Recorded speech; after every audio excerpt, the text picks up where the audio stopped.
The door swings wide mid-hearing, the bailiff's voice clipped. "Order in the court." A phone vibrates on the bench, silent but insistent, screen face down, ignored. The judge glances at the witness, one breath, one shared secret, and you see the recognition hit like heat. The first clue is always hidden in plain sight. His hands never shake. This is a high-profile corruption case, cameras on, reputations at stake. Counsel whispers a warning. He overrules with a tight smile and a steadied tone. And that morning, a sealed photograph slid under his chamber's door, something no one should have, and yet someone does. 3 hours earlier, the clock on the paneled wall ticked too loud for a room that prided itself on silence. Chambers are where the performance ends and the calculus begins. He stood by the window, robe unfastened. The city's noise pressed thin by glass. She sat at the round table, back straight, hands folded around a small velvet pouch as if it were a talisman. He didn't ask how she got past the calendar. He already knew. The passcode on the back hallway was changed last week. It wasn't changed in his phone. Shared convenience is its own confession. "You can't come here anymore," he said. Simple words, no warmth. She watched his reflection in the window instead of his face. "I don't want to be here. I need to be here." Need. The mind loves that word. He mistook it for devotion the first time. Now he understood it as leverage. The profile is cold calculation dressed in public service. He craved control as a form of atonement. She used intimacy as insurance. They didn't love each other. They shared a problem. "There are lines we won't cross," he said, as if naming boundaries could enforce them. "No ex parte communications on the merits, no coded messages. You testify to what you saw, nothing more." "And you protect me," she said, not as a question. "From the defendant, from counsel, from the consultant you sanctioned years ago who won't stop circling." He breathed once, steady. "I protect the process." "That's not what you told me." Her thumb traced the seam of the pouch. Microtells are honest when mouths are not. "You told me I won't let them use you." He met her eyes in the glass. "I said that. What changes today?" "Everything is on camera," he said, "and rumors are moving." Opposing counsel had sniffed around chambers yesterday, feigning courtesy while mapping routes. An ethics complaint sat drafted in someone's folder, unsigned but alive. The judge knew the shape of power. It is loud in public and quiet on paper. She reached for her phone. The passcode was his birthday reversed, a small cruelty between them. She scrolled, then turned the screen. Blurred photos, night corridor, the outline of his hand on her back, the hallway with no cameras. The only proof that mattered was the proof that didn't exist, and somehow it did. "Where?" he asked. "Anonymous," she said. "Airdrop. Lunch yesterday. I deleted, but not before someone didn't." He took the phone and set it face down. The same gesture he would perform later on the bench. Control is repetition made ritual. "It's not enough," he said. "Not by itself." "It's enough to end me," she said, voice flat. She wasn't dramatic. She was tired. He texted again, the consultant. "He wants a number I can't pay." Then, "It's extortion," he said. "Report it." "You think I didn't?" She laughed once, not a happy sound. "He doesn't want money." The judge stared at the velvet pouch. "What's in there?" "A locket," she said. "You know the locket." He did.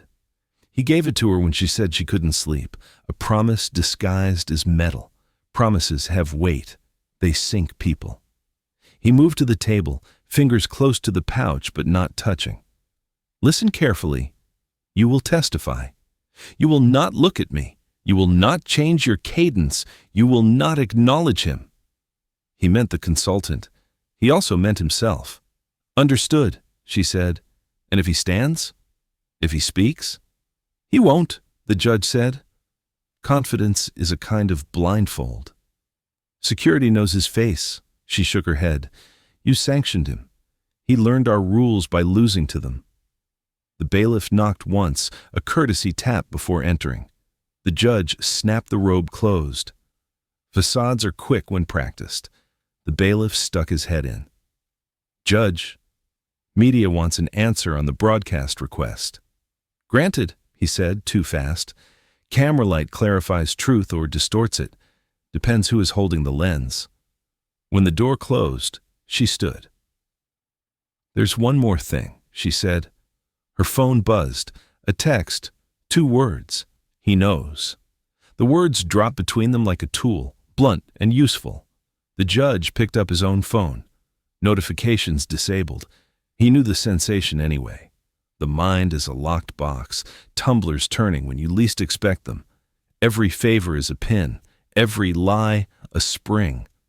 "Who sent that?" he asked. She didn't answer, not directly. If he knows, someone told him. Opposing counsel? He needed an adversary with rules. It is easier to fight a lawyer than a ghost. "Someone with access," she said. "Keycards, calendars, exhibits. The logs show entries that never happened. I checked." "You checked the logs?" He almost smiled. She learned quickly. He taught her, then pretended he hadn't. He pivoted to the desk, opened a drawer, and took out a sealed envelope without a label. He slid it to her. "This was under my door at 7 this morning." She broke the seal. Inside, a printed courtroom seating chart with certain seats circled. The gallery, the aisle near the witness box, the consultant's usual perch, a tiny X at the edge of the bench. "What is that?" she whispered. "A promise," he said. He meant threat. She folded the paper once, twice, fitting it into the pouch with the locket. "So what's our line?" she asked. "We hold the record," he said. "We keep the verdict clean." "And us?" He let the question sit. Silence is an answer when spoken by a judge. As she reached for the handle, he said, "Do not come back here. Not again." She paused. "Then hear me now," she said, without turning. "If I'm cornered, I won't freeze." He knew she wouldn't. He also knew control isn't safety. It's choreography. And the steps were already set. The door closed behind her. He stared at the phone that hadn't buzzed and the envelope that shouldn't exist. The pact they made was simple: steer the process, survive the scandal. But the first clue was still in plain sight. His hands didn't shake. Not yet. The first thing you study isn't the scandal. It's the pattern.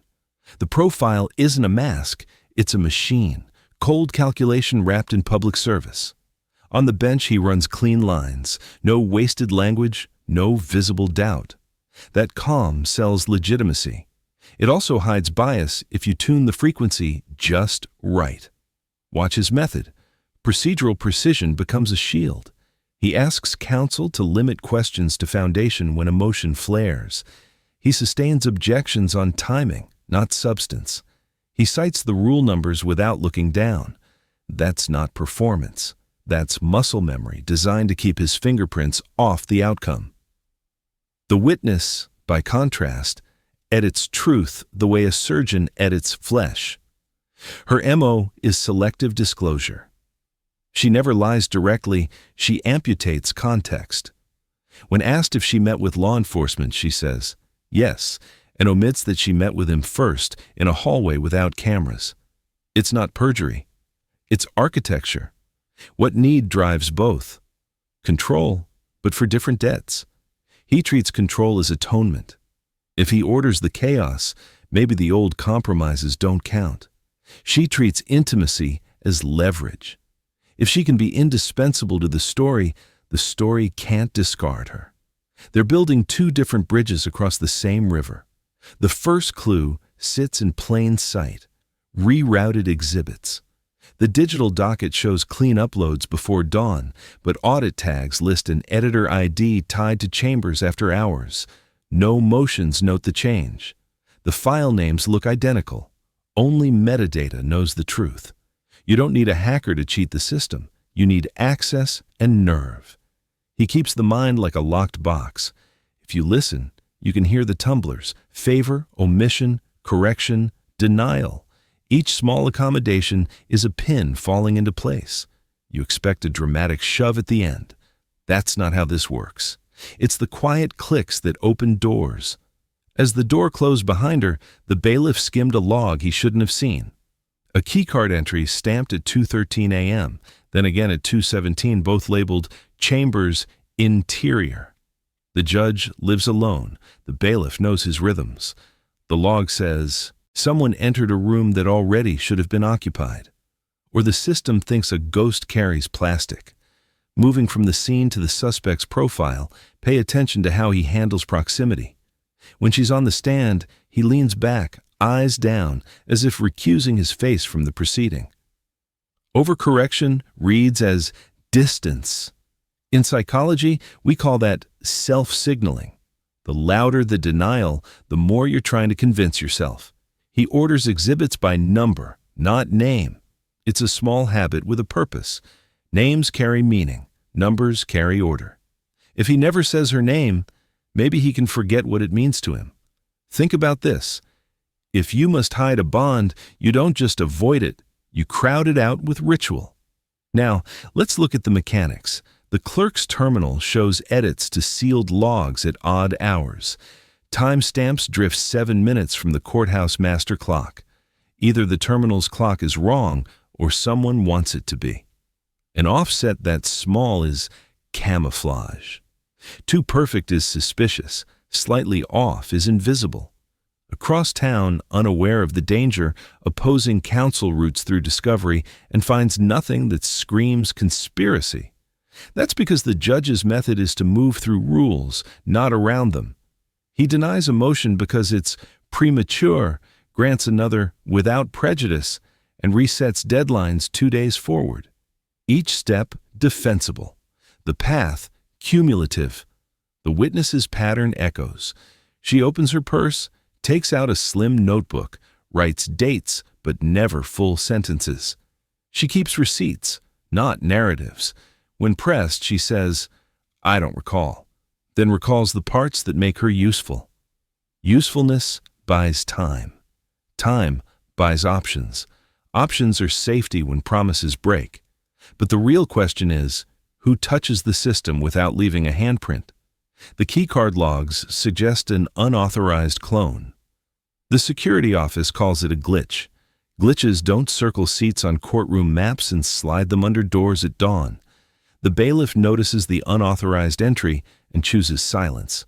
Not because he's complicit, but because hierarchy trains you to wait. Waiting is a tactic. It's also a leak. The longer you wait, the more pressure builds.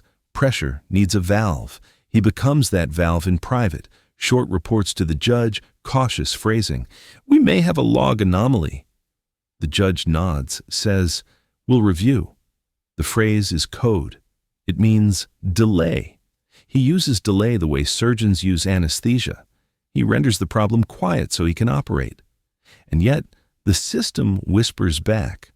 A transcribed sidebar shows an edit bracketed in square notes, court reporter discretion, where the judge's tone sharpens at a harmless question. Tone isn't evidence, but jurors hear it, viewers hear it. You hear it now. The profile emerges clean. A man convinced that method equals morality, and a witness convinced that proximity equals protection. Their needs braid, their MOs sync, and the very tools they use to control the narrative, precision, omission, ritual, become the trail you follow to the door they swear no one opened. 3 hours later, cause meets opportunity. Anonymous packets don't knock, they land. Opposing counsel opens a manila envelope during a coffee break and finds what the system shouldn't have. Redacted screenshots of texts, dates aligned to pretrial nights, timestamps trimmed but legible. The message is read like two people who know each other too well, arguing about risk. They're anonymized, but cadence gives people away. He files an emergency motion before the ink dries. Defense stands, voice even. Your Honor, we've received communication suggesting improper contact between a judicial officer and a key witness. We move for immediate inquiry and continuance. He doesn't say your name, He says your role. That's how you cut status without breaking decorum. The judge denies without explanation. He says, motion denied, and nothing else. He should state reasons. He doesn't. Silence becomes a reason of its own. It reads as control, not clarity. The room feels the decision like a pressure drop. Method just collided with motive, and motive smiled. In the hallway, the witness keeps walking while defense catches up. He says, we can do this politely, or we can subpoena your phone. She doesn't slow. Not here. Not a denial. 3 words that move the conflict into a tighter space. Cameras don't own corridors, but eyes do. She knows who's watching. The media request to televise the verdict is granted that afternoon, which seems procedural and becomes strategy. Lights go up. Lenses change behavior. People act more like the stories they fear you'll tell about them. Think about this. When you add an audience, you don't just record events, you reshape them. The motive pivots. The affair stops being a shield and starts being a sword. If someone built this trap, who holds the handle? The consultant, opposing counsel, a clerk with a grudge and access to metadata? The judge needs an adversary with rules.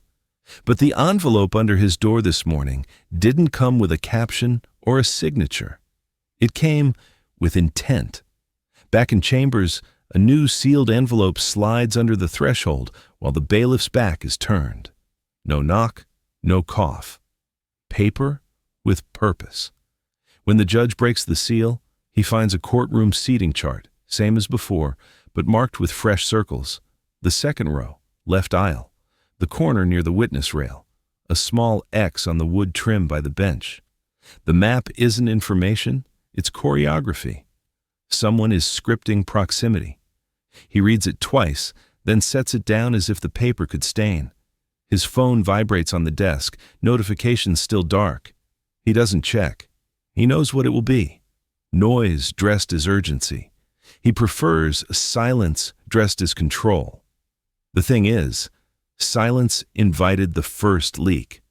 It will welcome the next, moving from the scene to the mechanics. The leak bundle is clever. The texts are cropped to omit names, but leave in a tell. A reference to foundation objections, paired with a timestamp that matches a hearing transcript note. That's not a public phrase. That's his voice, bent into casual. The provenance is murky. The timing is surgical.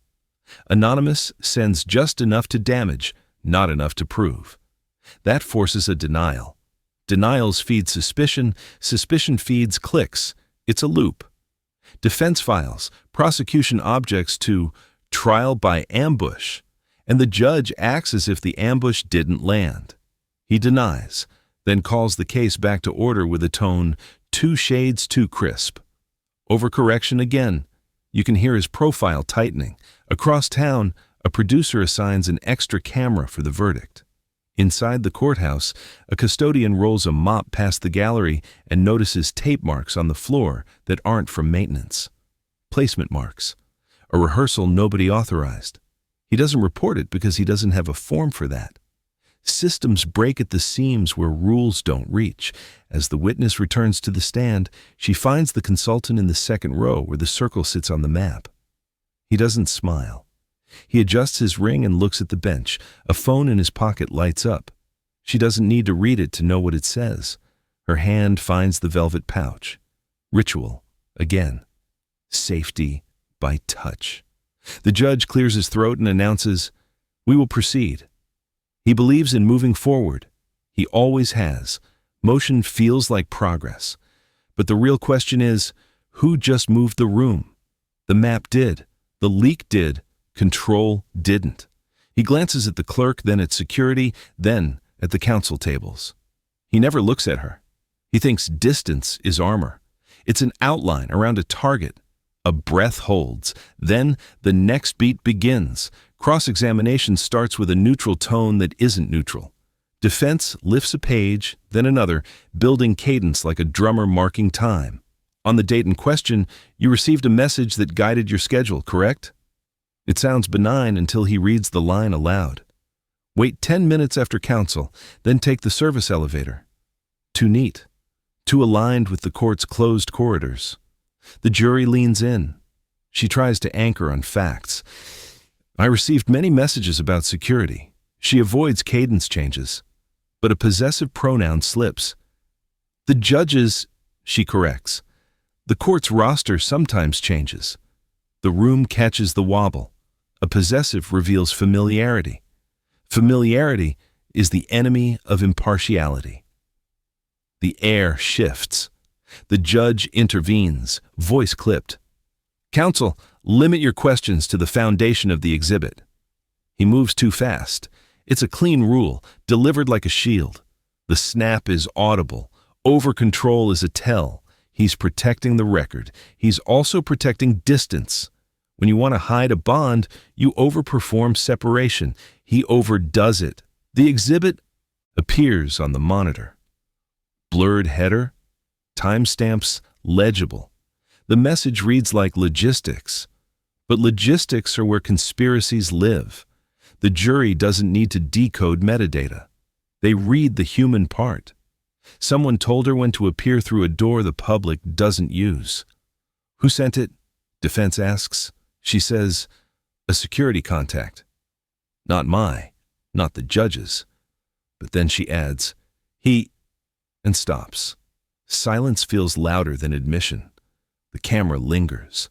The public is now part of the evidence. The clip will look worse on replay than it felt in the room. That's the math of optics. Moving from the scene to the leverage, consider how information becomes currency. Defense isn't trying to prove the affair outright. He's building a ledger of favors. Each favor looks small. Together, they weigh enough to bend a verdict.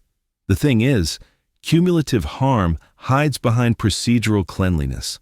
He's exposing the pattern without naming the scandal. You see the judge's shoulders settle, then square. Measured composure returns, brittle at the edge.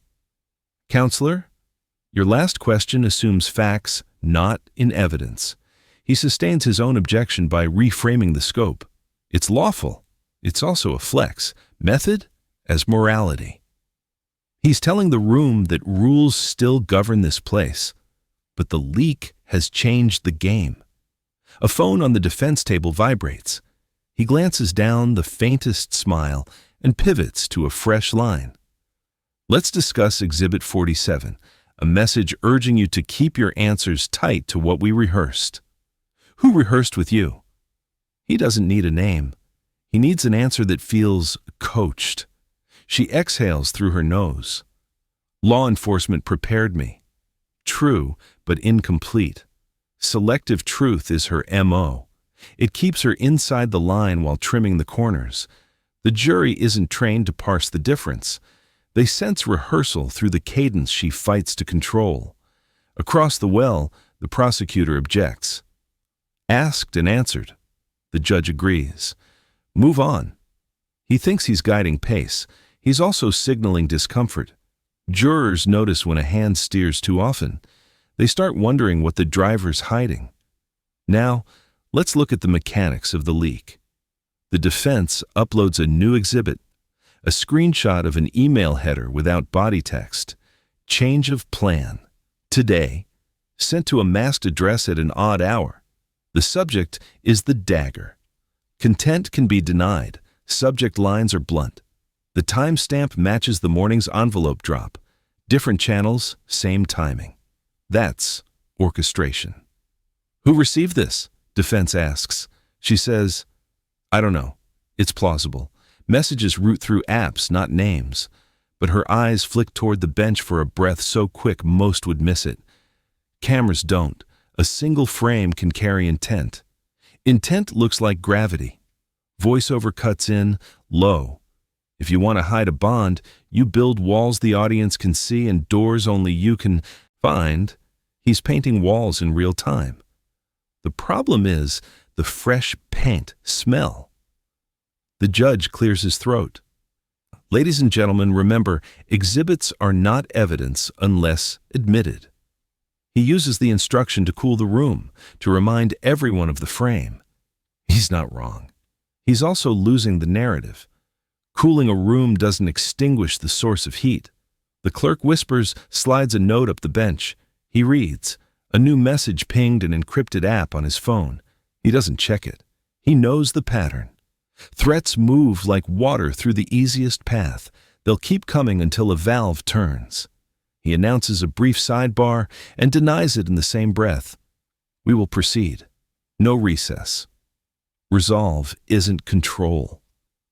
He confuses them now, and confusion breeds risk. She adjusts the velvet pouch in her lap, a ritual to steady her hand.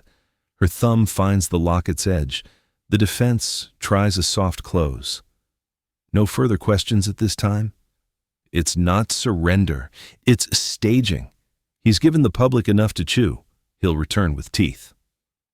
As the witness steps down, a notification finally hits the judge's encrypted app. No preview, just a subject. Change of plan. Today. He doesn't read the body. He doesn't need to. The message landed already. In the room, in the jury's posture, in the camera's unblinking eye. The quiet meeting doesn't happen on the record. It never does. A narrow conference room, blinds half closed, the presiding chief at the head with a legal pad turned sideways. She speaks in institutional cadence. Rumors are moving. We need stability. That word means insulation. Protect the court, not the person. He nods, hands folded, posture immaculate. He refuses recusal. He cites competence. He recites procedural cleanliness like a catechism. No ex parte on the merits, no contact beyond logistics. The record is intact. He believes it because he curated it that way. Method as morality. The chief holds his gaze. Perception is a litigant here. He doesn't flinch. Perception isn't evidence. The thing is, juries convict on stories, not spreadsheets. Moving from the scene to the motive, listen to his argument's spine. He claims that the rules themselves sanitize intent. If the docket is accurate, then his interior doesn't matter. But the real question is, what happens when motive bleeds through method? You've already heard it. Tone cracks, overcorrections, the ritual of distance performed too loudly. Back in chambers, he drafts a memo to address chatter, measured, dry.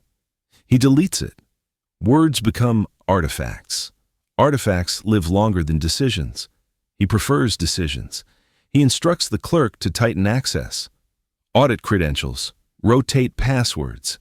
A policy fix is a bandage on a fracture. Open loop. Who holds the cloned keycard? Security forwards a report with polite vagueness. Anomalous entries reflect possible system desync. That's a technical shrug. The log shows midnight footprints where no one should walk. Glitches don't draw maps and circle seats. Someone is moving pieces inside his locked box. The witness calls, voice low enough to be mistaken for wind. I need assurance. She wants guarantees he can't write. He answers in legal code. The court will ensure your safety. That phrasing sounds protective and says nothing. She records the call because leverage lives in proof. He knows it. He speaks like a statute anyway. If X, then Y. If procedure, then protection. She hears the gap where his name should be. The chief's office sends a gentle rebuke couched as guidance. Consider temporary reassignment. He reads it, then closes the email without replying. Reassignment concedes narrative. He believes holding the bench holds the truth. Think about this. If your identity is built on control, stepping aside feels like erasure. He paces once, twice. The phone face down hums without sound. He doesn't flip it. Moving from motive to mechanics, the comfort of not knowing is itself a tactic. Denial by distance. If he doesn't read the threat, he can claim that it didn't shape him. That's not ignorance. It's evidence management. Across the corridor, the presiding chief calls the court's public information officer. Draft language, neutral, emphasize continuity. Public trust functions like glass, strong until nicked, then unpredictable. They choose words like bracing wire, structural, invisible, designed to keep the pain from shattering on live television. The subpoena lands with the crisp weight of paper that matters. A new witness. Custodian of records for the keycard system. Defense files it cleanly, a single page with a narrow scope. Logs, access credentials, audit trails. He could quash on burden. He doesn't. To deny would confess fear. He allows limited scope, voice smooth. We'll hear from the custodian.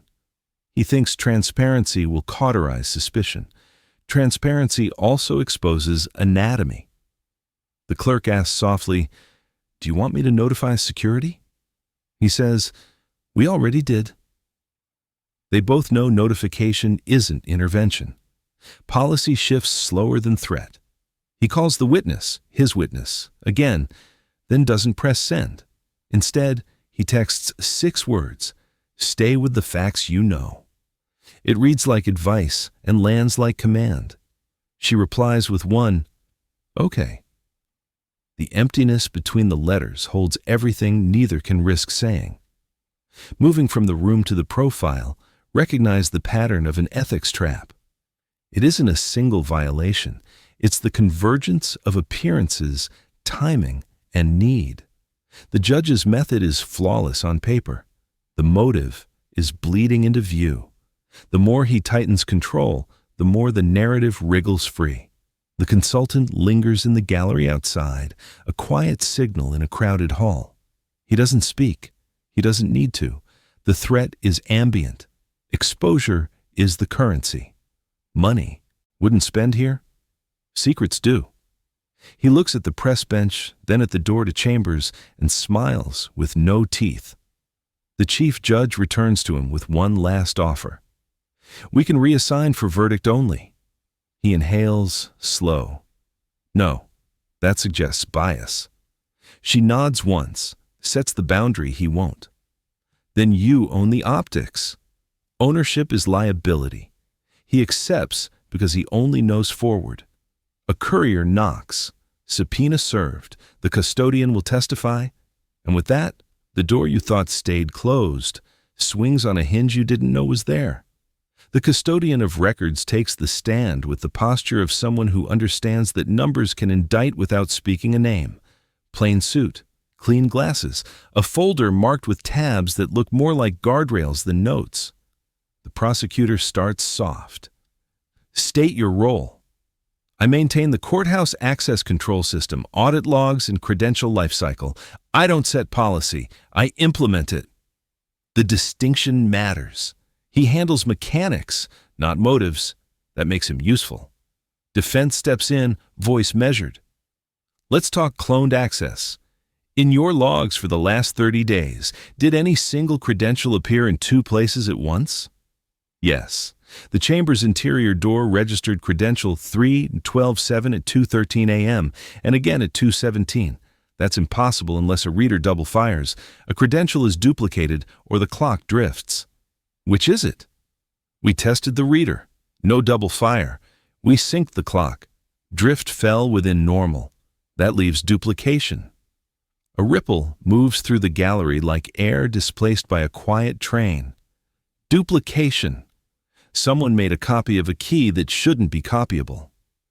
"Explain how duplication could occur," defense says.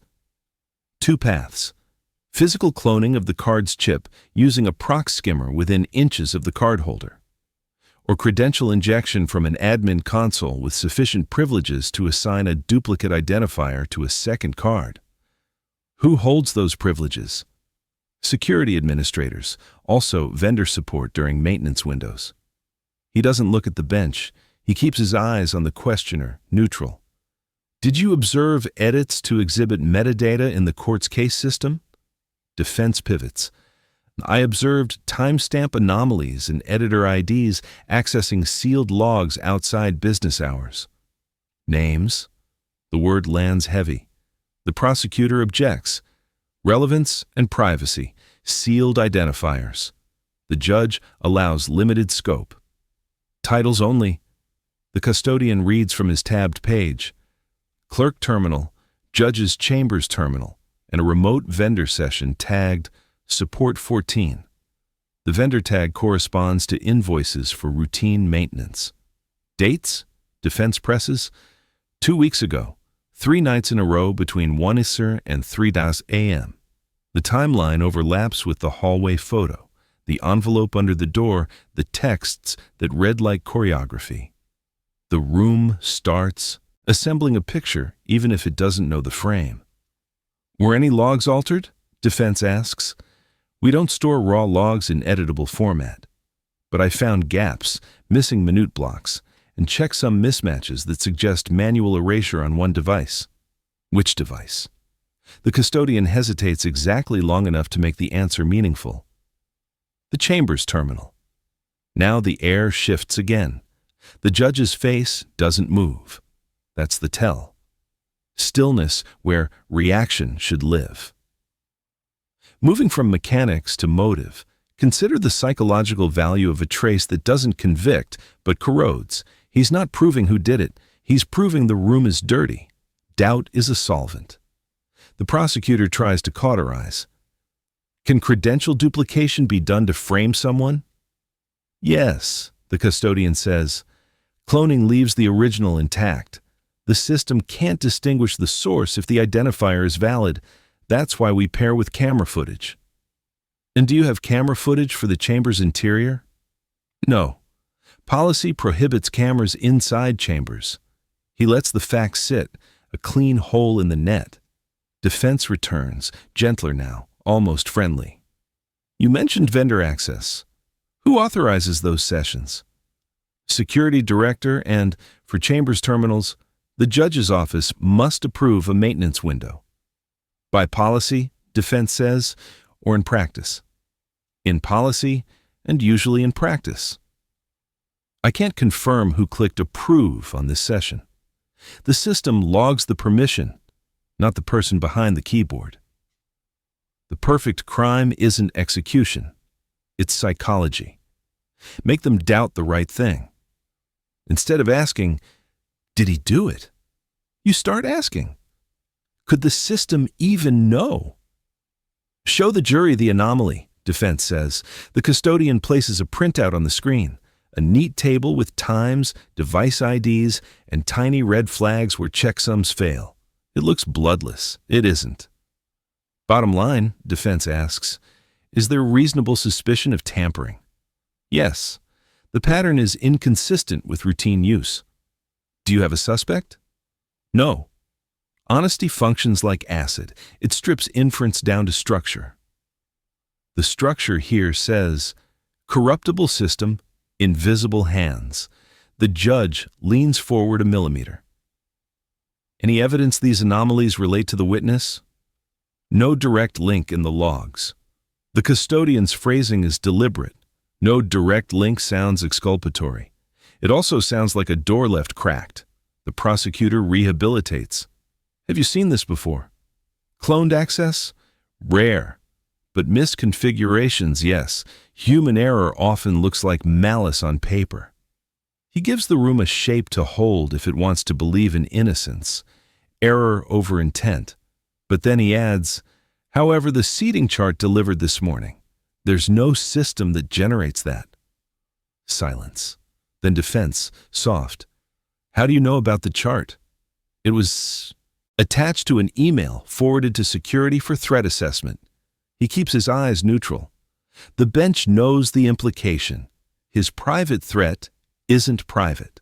The consequence lands, reasonable suspicion everywhere, clarity nowhere. The jury doesn't get a villain. They get a maze. That's enough to move belief. As the custodian steps down, a figure slides into the gallery's back row, unannounced. The custodian's eyes catch on a thumb rubbing a ring. Recognition flares, then vanishes behind professional calm. Pressure builds. The system just admitted it can be gamed. Now the person who games it is in the room. As the door closed behind the custodian, the gallery recalibrated. One man did not. Third row from the back, aisle seat marked on the morning's chart. He sat with the posture of someone who never had to announce himself to change a room, thumb rubbing a ring, a tell she knew too well. She felt it before she saw him. The body recognizes threat faster than language. Her eyes flicked left. He waited for that tiny acknowledgement the way a hunter waits for breath to fog the glass. Cameras framed him by accident and then on purpose. The judge scanned the room, slow, judicial, counting faces like inventory. His gaze stopped half a heartbeat on the consultant. Pupils tightened. Not fear, calculation, voiceover in your head, pressure needs a valve. He just found his. The consultant's phone lit. A single line slid across her screen a second later. Pay me or I flip the bench. No dollar figure, no terms. Exposure was the currency. Money had never been the point. He wanted the institution to kneel in public. She typed, then deleted. She knew text is evidence. Instead, she shifted the velvet pouch under the table. The locket pressed the inside of her wrist like a reminder that protection and promise are synonyms until they aren't. Moving from the scene to the profile, consider his MO. He doesn't break rules, he breaks faith. He studies procedure, then weaponizes optics. A sanction years ago taught him the court's pain points. He's here to press everyone while the cameras watch him do it. The judge lifted his chin. We'll take the next witness. Ordinary words, new tempo. He thought motion would drown signal. It doesn't. Signal rides on movement, a micro-story unfolded in a blink. The consultant rubbed the ring twice, a tick from a prior case the witness worked. The same gesture he made when he lied about a forensic report. The camera caught it. Patterns tie cases together. They also tie people. Another text arrived on her phone. Say my name on record, or I speak. Clean threat. Binary choice. He made the decision look like hers. That's leverage, making your pressure feel like their agency. The judge saw the glow on her lap. His jaw tightened, a barely there line. He shifted his gaze to the bailiff, then back to the well. He needed to regulate without revealing he saw too much. Control always delivered in passive voice. But the real question is, who's shaping whose narrative? He believes he's managing a crisis. The consultant believes he's staging a reveal. The witness is the fulcrum both try to use. The defense noticed the ring rub. He turned slightly, saw the face, and smiled with the kind of politeness that reads as recognition. Your Honor, before our next witness, a brief security matter? He made it procedural so it could be on the record. The judge's nod was clipped. Approach. Counsel, prosecutor, clerk, and bailiff stepped to the bench. The white noise machine hummed. The consultant watched, amused, as if listening through glass. Security concern in the gallery, the bailiff said. Possible concealed object. No probable cause to search. He kept his tone even. Ethics is an edge you feel before you slip. Removal? The prosecutor asked. On what basis? Defense's voice stayed mild. He wanted the judge to overreach. Overreach is confession without words. The judge broke the huddle. We proceed. Heightened vigilance. He chose to own the optics again. He had no choice but to push forward. Time was running out. Or he believed that. Belief and compulsion look identical from the outside. Back at counsel table, the witness dared another glance. The consultant tilted his head, the smallest nod, then typed one more line. I don't want money. I want your voice. She swallowed. Her gaze drifted to the bench, then away. He wouldn't look at her. He thought he spared her by denying proximity. Distance reads like abandonment to someone who came for protection. Across the aisle, a juror sneezed. A small sound. It broke the spell for a second. Then the consultant stood, slow, and stretched as if his back hurt. The ring flashed under the lights. The camera adjusted focus, found him again. He met the lens on purpose this time. He texted, final push, 3 minutes. Pressure compresses judgment. The judge announced, call the custodian of records for the vendor. A pivot meant to widen the frame. Instead, it drew the consultant's world into focus. Invoices without names, maintenance windows without faces. Now the face sat in row 3 aisle. The bailiff stepped closer to the gallery rail, posture calm, palm open. The consultant smiled without showing teeth. He liked proximity. He'd circled these seats on a map at dawn. Now he occupied his own diagram. That's not coincidence. That's authorship. As the next witness approached, a clerk placed a folded note on the bench. 4 words in the judge's hand. Do not escalate. He wrote it for himself. The camera found the pouch in the witness's lap, the way her thumb pressed the seam. The audience didn't know what was inside. They didn't need to. Objects become characters when tension rises.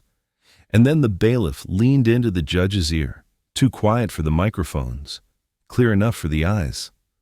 Security concern in the gallery. The judge nodded once, decided again, and kept the machine moving. He didn't see the next message land on her phone like a fuse. Say it, or I do. Timer running. 3 minutes shrinking.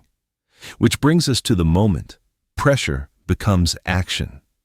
The consultant shifted 1 row forward during the shuffle, sliding into the circle nearest the witness rail, exactly where the chart had marked.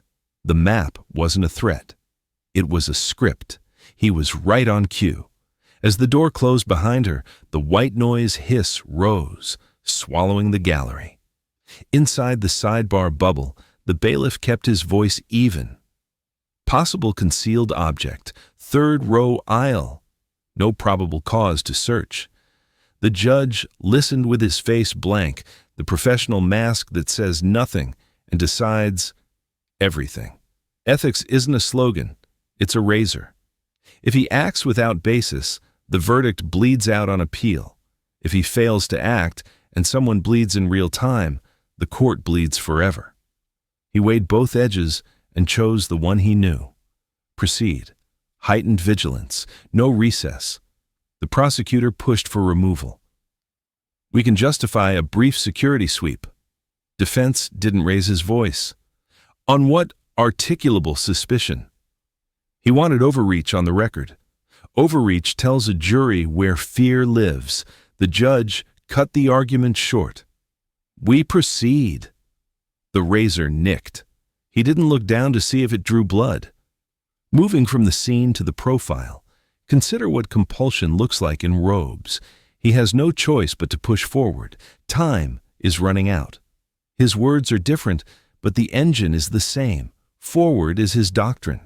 He believes motion is safety. The thing is, velocity can be a blindfold. The bailiff slid back to his post.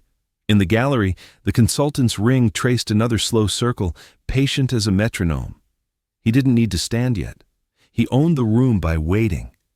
Wait long enough, and you can make urgency belong to someone else. At counsel table, the witness kept her chin level and her eyes down. The camera didn't need tears. It had the pouch. Objects hold narrative because they don't flinch.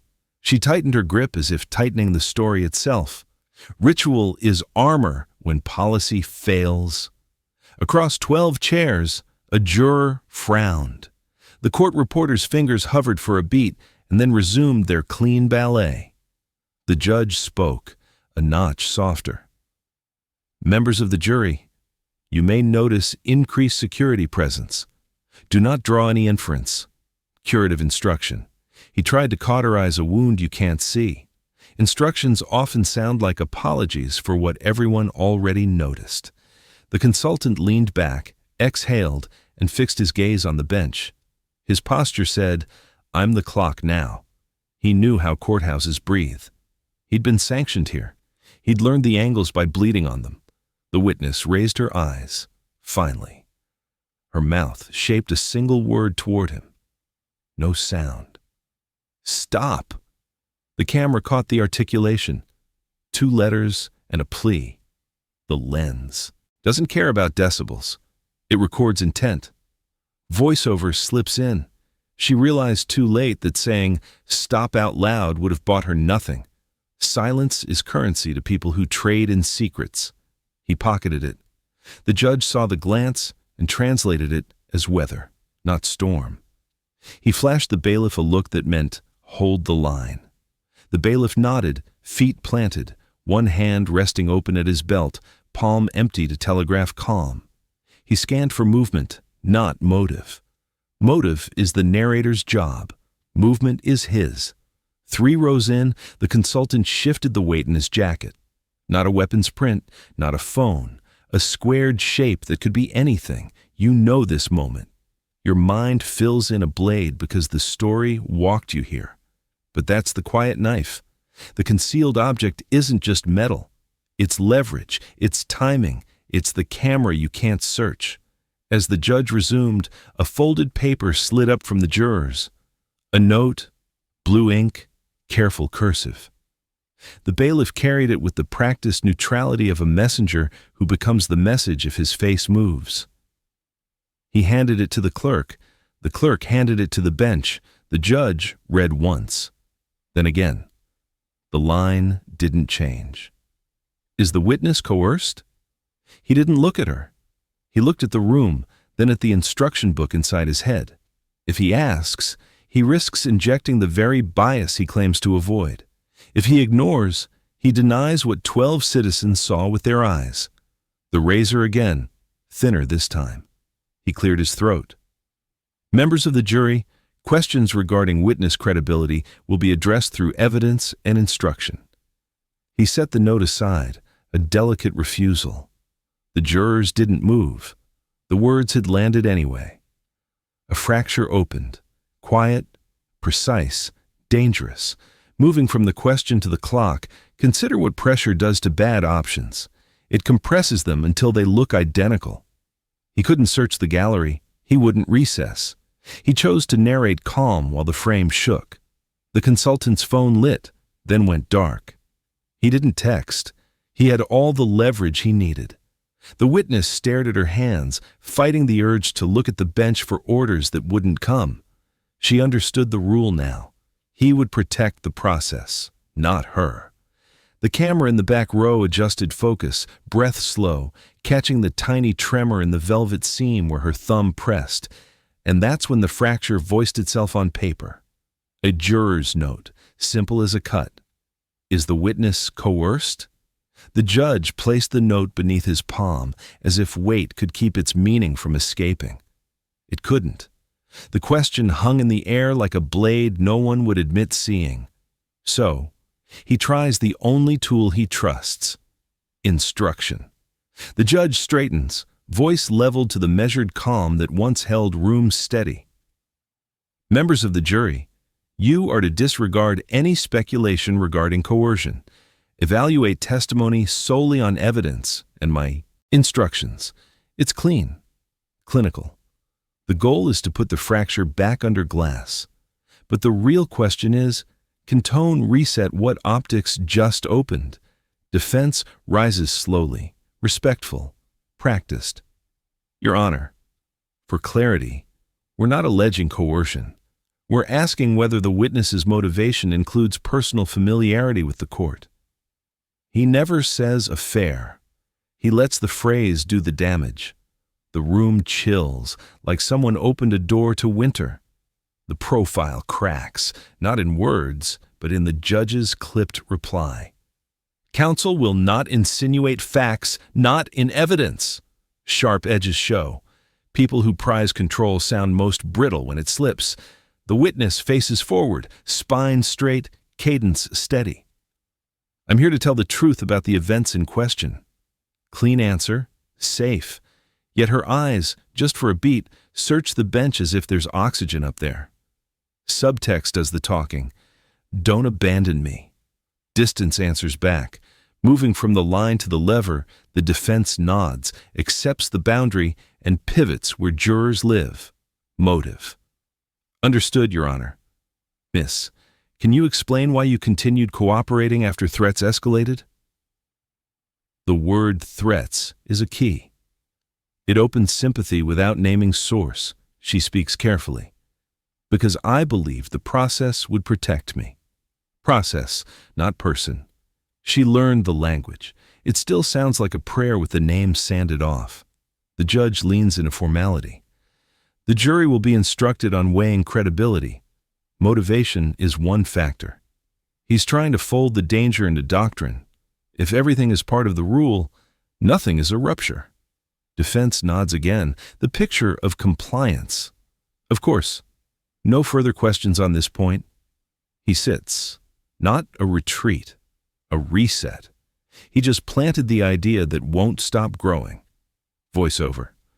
When control is challenged, over-control shows up as tone, pace, and precision. He tightens each. Courtroom oxygen thins. The prosecutor senses blood in the water that isn't his and moves to steady. For the record, did anyone from this court instruct you how to answer? She says, no. True enough?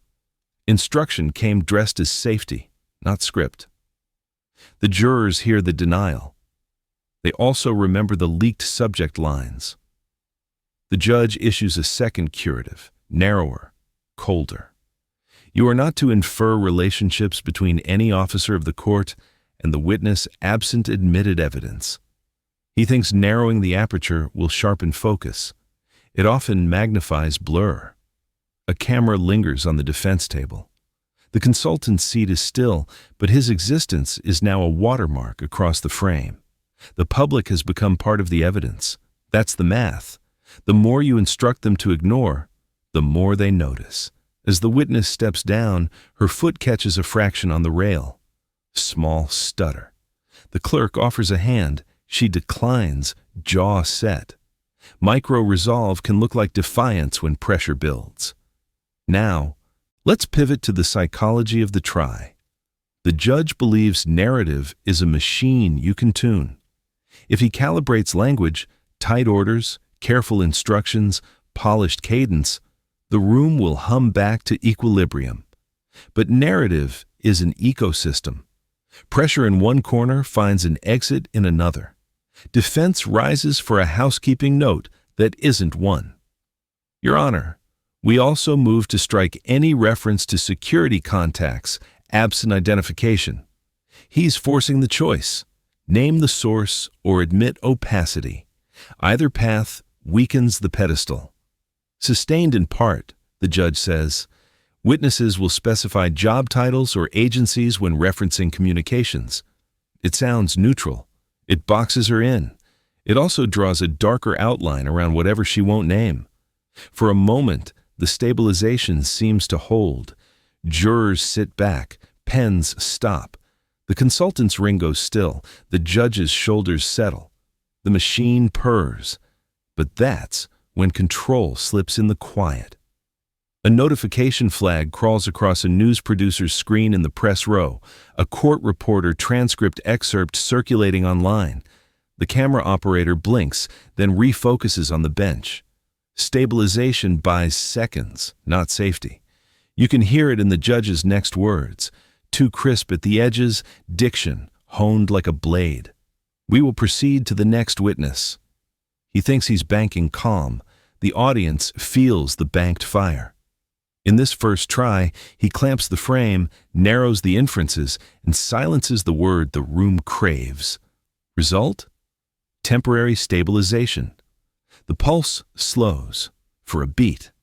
And then, across the gallery, the consultant smiles without moving a muscle. A small, private concession that the narrative isn't his to control either. Not yet. But he knows something the bench doesn't. Control doesn't stop a leak. It only delays the sound. The first alert hits like a cough in a quiet church. A producer's tweet threads a transcript excerpt with a red circle around the witness's slip. The possessive. Within minutes, screenshots cascade. The room doesn't hear the phone's buzz, but it feels a tension shift like a tide. He reacts the only way he knows. Order. Counsel, approach. White noise rises. We are holding a contempt hearing for the reporter distributing material mid-proceeding. It's procedural thunder. He wants a chill to settle on the keyboards. Defense blinks, then smiles without teeth. Your Honor, is that necessary? The question frames overreach before it happens. Overreach is a confession without words. He proceeds anyway. The reporter is hauled to the well. Jeans, blazer, press badge, calm eyes. "State your name," the judge says. "Reporter," she answers, voice level. "My outlet authorized distribution." She never apologizes. The press understands posture. You're broadcasting a partial transcript during testimony. That risks tainting the panel. His cadence sharpens. He thinks tone will cauterize. Tone can also cauterize trust. "I didn't obtain it from the court," she says. "Anonymous airdrop at lunch from a device named bench feed. No chain of custody." The term lands like a tossed match. Bench feed. It sounds like a joke until it isn't. The judge stiffens. "Who in this courtroom airdropped you material?" He wants a target he can sanction. The leak isn't interested in targets. It wanted oxygen. She lifts her phone. Metadata shows approximate device ID, masked. The photo came packaged with text. "Public interest, not defamation.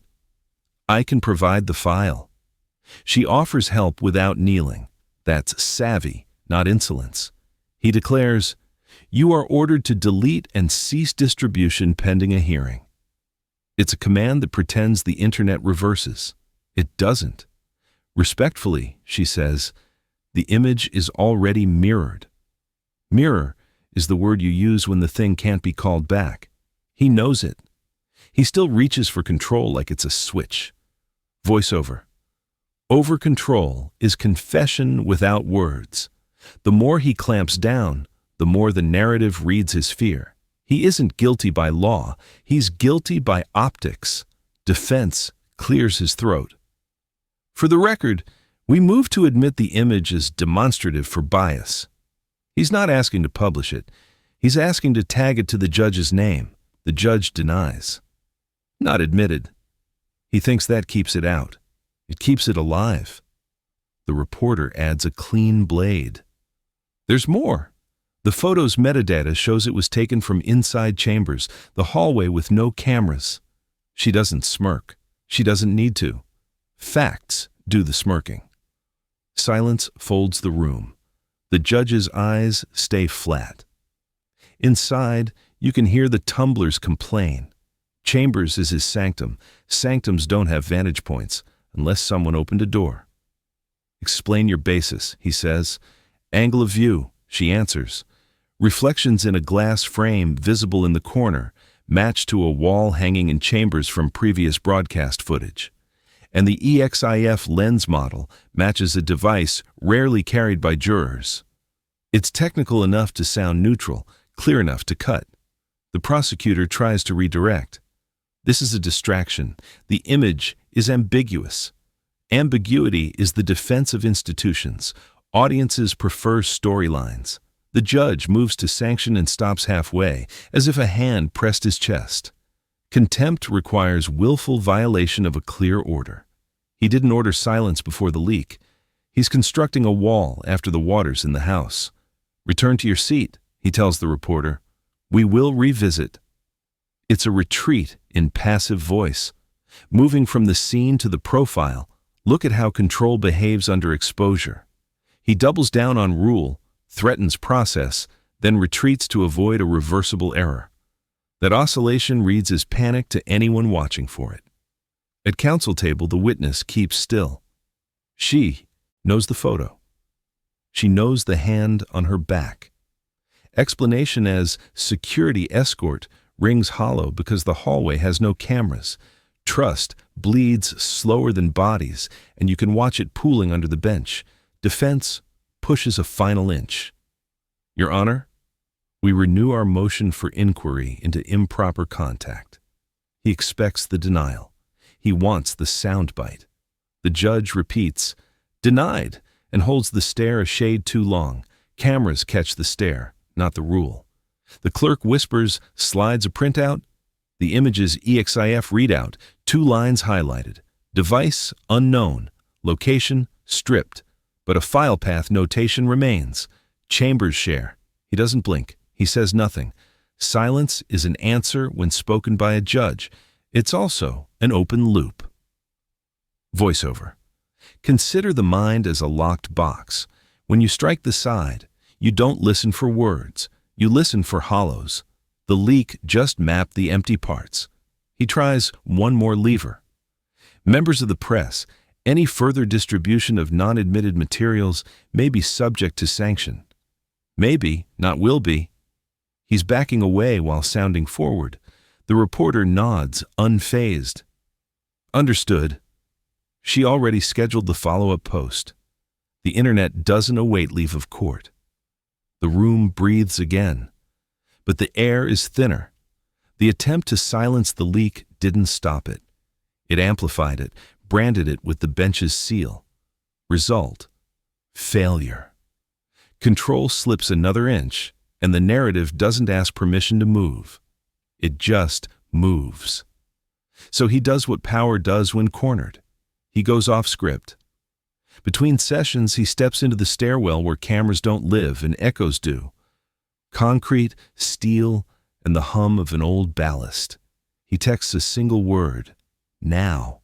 The consultant appears 2 flights down like a summons answered. No robe here.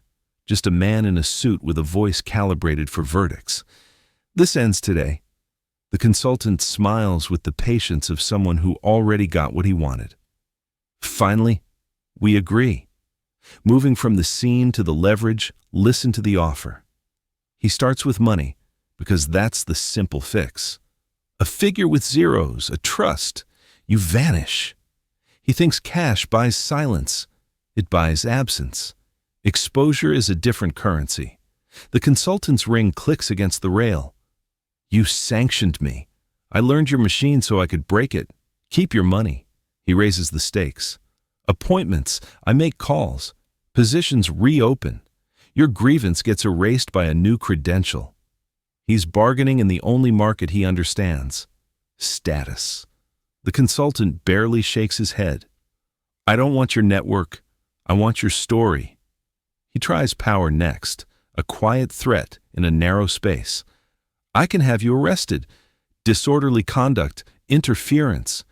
You won't like the cell more than the gallery. It's a lawful pressure that reads like desperation. The consultant steps closer, close enough to share air. Arrest me. I'll name you on the way out. I don't need a platform. I need a hallway. He glances at the door camera that isn't there. He knows where the eyes aren't. Voiceover. The perfect crime isn't execution, it's psychology. He's showing you he can't be bought because the commodity he wants is belief. You can't transact that in a stairwell. The judge's tone drops to cold calculation. You're extorting a court. No, the consultant says, almost gentle. I'm auditing one. He shifts strategy again, the last lever left. Outcomes. Walk away, and cases move the way you prefer. Certain motions find air. Others suffocate. He thinks subtle corruption can be traded like currency without leaving fingerprints. The consultant laughs once, without joy. You think I want your stains? He leans in. I want the robe to come off on camera. Silence sits between them, heavy as a gavel. He realizes too late that every offer makes him smaller. Every threat gives the consultant more tape to play. Up one flight, a door opens and closes. A custodian's cart squeaks. The judge lowers his voice further. If you go live, you blow your own leverage. He's arguing mechanics now, not morality. I never wanted leverage, the consultant says. I wanted a stage. He taps his phone screen. Live revealed during verdict. The feed is primed. The judge's jaw tightens. You're playing with lives. So are you. The reply lands flat, not cruel. A statement of fact. He pulls out the only clean weapon left. The law. You will not disrupt my courtroom. You'll be removed before you stand. You can remove me, the consultant says. You can't remove the mirror. He holds up the device, screen dark. You can't remove the copies. Voiceover. Time is running out. He had no choice but to try to cut the blackmail at its source. He cut its smoke. He pivots, sudden. "What do you want me to say?" The consultant tilts his head. "Say nothing. Let me." For the first time, the judge blinks like a man who sees the limit of his doctrine. "Then we're done." "Agreed," the consultant says. And it is not a concession. It's an announcement. He turns to leave. The judge calls after him, the last attempt dressed as warning. "You're risking a riot." The consultant doesn't turn. "No, I'm risking clarity." Back on the bench, the judge's cadence is colder, cleaner, as if the stairwell didn't happen. But it did. The microphones will prove it. A hot mic, forgotten in the fold of his lapel, caught fragments, the offers, the threat, the mirror. It's already in someone's cloud. Minutes later, the hearing resumes. A vibration crawls across the clerk's desk. An email subject line blooms in block letters. "Live at verdict." The consultant keeps his seat, rings still, eyes bright. Power thinks forward. Leverage thinks lateral. He declares, "We will proceed directly to closing. Resolve, not control." He confuses them again. The witness's hand tightens around the pouch until the seam whispers. She feels the clock in her bones. The thing is, failure doesn't need an announcement. It leaves a residue. The stairwell meeting didn't buy silence. It purchased acceleration. The consultant keeps the upper hand because he never wanted the lower one, and just as the first words of closing rise, the clerk's monitor flashes an alert that isn't an exhibit and isn't a motion. Subject line: bomb threat. Sender masked. Address traced to a spoof bouncing through the consultant's old domain. Everything compresses. The sound in the room drops to a wire. He looks up. He knows what comes next, and he knows he can't stop it by moving forward. He will anyway. The alert blooms on the clerk's screen like a bruise. Bomb threat. The room doesn't hear it. The room senses the pause that follows. She leans toward the bench, voice thin. "Judge." He reads the subject, the spoofed route, the breadcrumb that points back to the consultant's old domain like a signature stamped in fog. Protocol wakes up. The bailiff moves to the well, measured steps, hand raised. All rise, not for recess, for control. He confers at the rail, low and calm. The judge listens, eyes on the text, then on the clock. Evacuation means surrendering the narrative. Staying means inviting risk into a room already made of tinder. Security whispers, "Sweep, stage a partial clear, call the bomb techs." He considers, counts consequences. Evacuation could trigger a reveal in the hallway. Staying might make the hallway come to them. He chooses the posture he knows. We will not recess. Resolve, not control. He confuses them again. Moving from the scene to the mechanics, understand how protocol works under pressure. The clock splits. One hand winds through legal time, motions, objections, charge conferences. The other ticks through blast time, minutes to search, minutes to doubt, minutes to fear. The judge tries to superimpose them. That overlap is where bad decisions live. The email header tells a story. Spoof through an abandoned domain associated with the consultant's past contracts. That's not subtle. It's a dare. The security lieutenant shakes his head. Likely hoax. Likely is a word that can't barricade a door. The judge's voice lowers by a fraction. We continue to verdict. He thinks forward motion will starve the threat. But the real question is, what if the threat feeds on forward? The witness hears none of the side talk, only the shape of it. The bailiff passes behind her, posture altered. She tightens on the velvet pouch until the seam leaves a mark. A locket presses bone. A second object presses intent. She's not planning violence. She's planning not to be a victim. Those aren't the same plans, but they rhyme under adrenaline. Security sweeps the perimeter with a protocol that feels like ritual. Bags, Unzipped, trash cans lifted, door frames palmed, the lieutenant radios from the lobby. Nothing obvious. Nothing obvious is not nothing. The camera doesn't blink. It has patience the human eye doesn't. A voiceover. He confuses resolve with control. Those are not the same thing. Resolve is a spine. Control is a hand. One holds you up, the other steers. He has the first. He's losing the second. The prosecutor leans in. We can adjourn 1 hour. The defense, almost gentle, says, or we risk panic.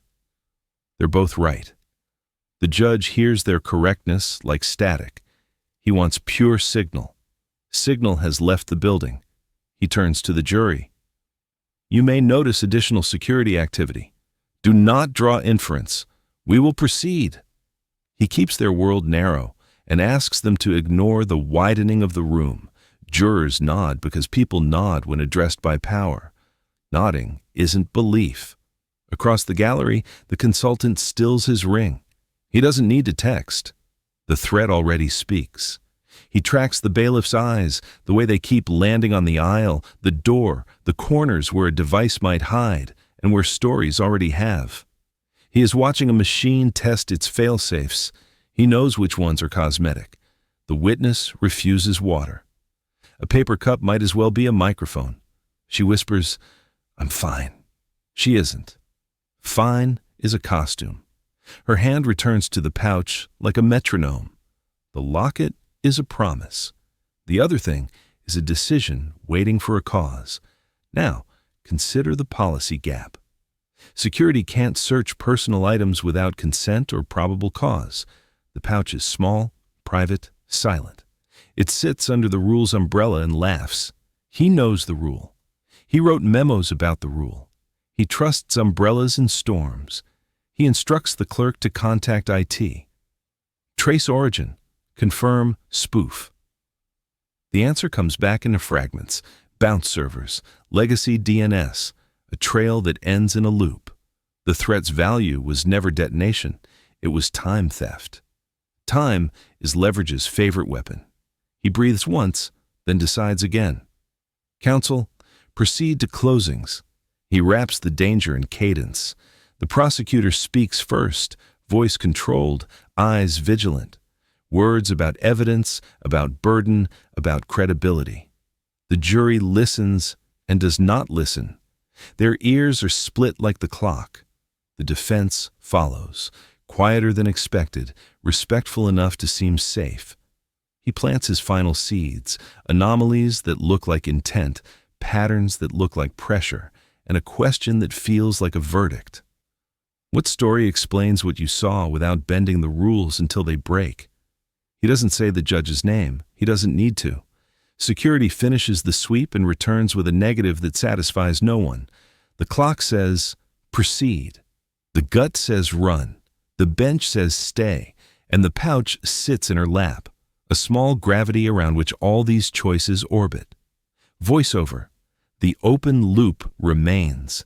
The velvet pouch hasn't been searched. Policy made that possible. Pressure will make it relevant. The sweep clears nothing. The clock ticks toward the verdict anyway. He thanks counsel, turns to the jury. You will now receive instructions. He thinks doctrine can dam a flood. Doctrine is good at floods that come on paper. He reads and the words do their old work even as the room waits for a sound that might never come. As the instructions drone, the camera finds the small velvet pouch again, a soft shadow against her palm. To most, it's nothing. To her, it's breath. Ritual becomes oxygen when the room starves you of air. She leans toward the microphone, then away, as if words might trigger something she can't control. The prosecutor finishes a paragraph on credibility. The jurors' pens move like swimmers pacing the lane lines. The pouch sits steady, waiting. A whisper from counsel table. You need water? She shakes her head. It's just the locket. Not quite a lie. The locket is real. Oval, gold, a tiny hinge worn shiny by worry. He gave it to her in a corridor where promises echo. Protection dressed as jewelry. 3 hours earlier, a micro-story wrote itself in a hallway no camera sees. He pressed the locket into her hand and said, "This is a reminder. Not I'll keep you safe. Not I'm here." A reminder? Of what? That safety is a concept, not a cord you can pull. The mind is a locked box. He kept the key and called it comfort.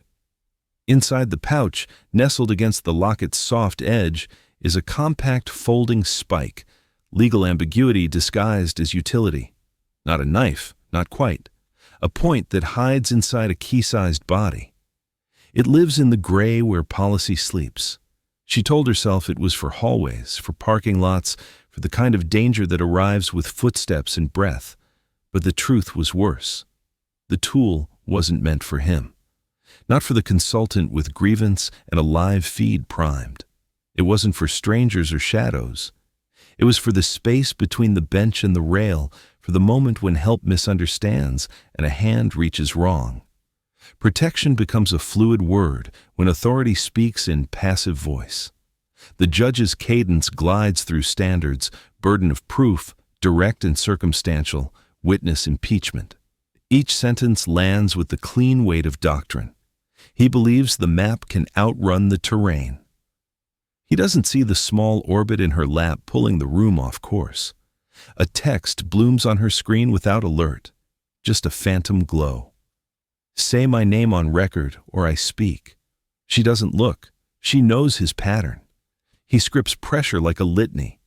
The camera sees the glow anyway. A juror's eye flicks, records nothing and everything. Moving from the room to the object, consider how tools take on intent. The spike folded in the pouch doesn't care about motive. It cares about vectors, distance, angle, opening. She rehearsed in her head, thumb on hinge, index finger along the spine, wrist locked. She learned that from a safety video, not a threat. The prosecutor reaches her final refrain. Use your common sense. The defense echoes it later. Common sense is the last doctrine when law exhausts itself. Common sense looks at the pouch and calls it jewelry. It's also the kind of sense that misses the hinge. A bailiff shifts 2 steps closer to the rail, not menacing, just present. Presence can be a promise. It can also be a pressure. She says, barely audible, "I'm fine." The phrase pretends to be a stop sign. It's a bridge to the next thing.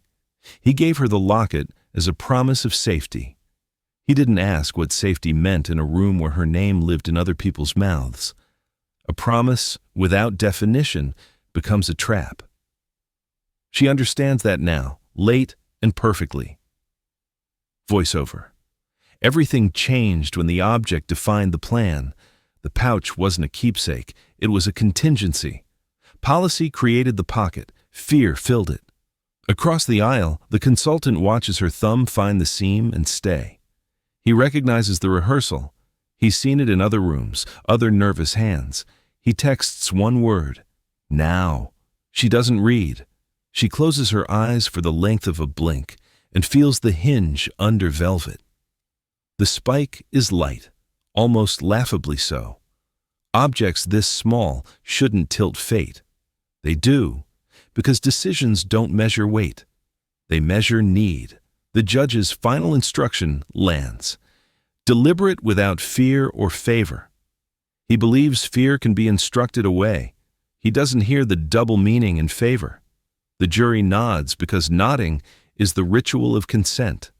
As he dismisses them to the room where verdicts cook, he glances down once, just once, at the movement near her lap.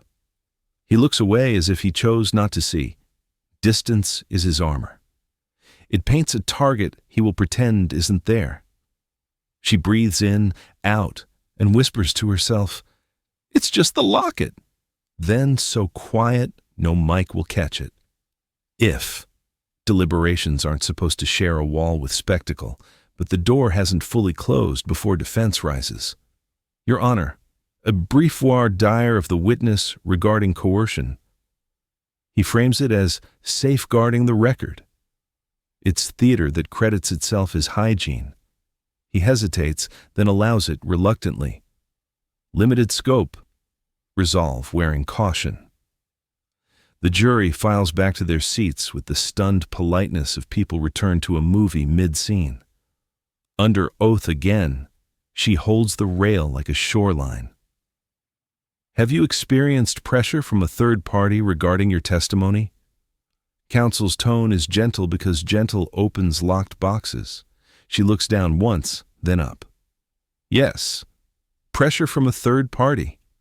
Oxygen thins. She's telling the truth in a way that withholds detail, and the room hears both. Anyone else? Defense asks, casual on the word, loaded in the weight. The bench becomes a gravity well. She meets it, then glances away, choosing silence. The choice is content. Moving from question to detonation, the gallery answers for her. A chair scrapes. The consultant stands. He doesn't shout at first. He states, "From the judge." Security moves, palm up, the choreography of de-escalation. He raises his voice only when it will travel. He steers her. He steers the case. You want specifics? Check the pouch. The word pouch lands like an arrow. The bailiff's shoulders square. The judge's jaw tightens, a micro tick. Remove him, he orders, voice controlled, gavel not yet raised. Control by directive. He still believes the machine responds to verbs. The room fractures. Gasps function like punctuation.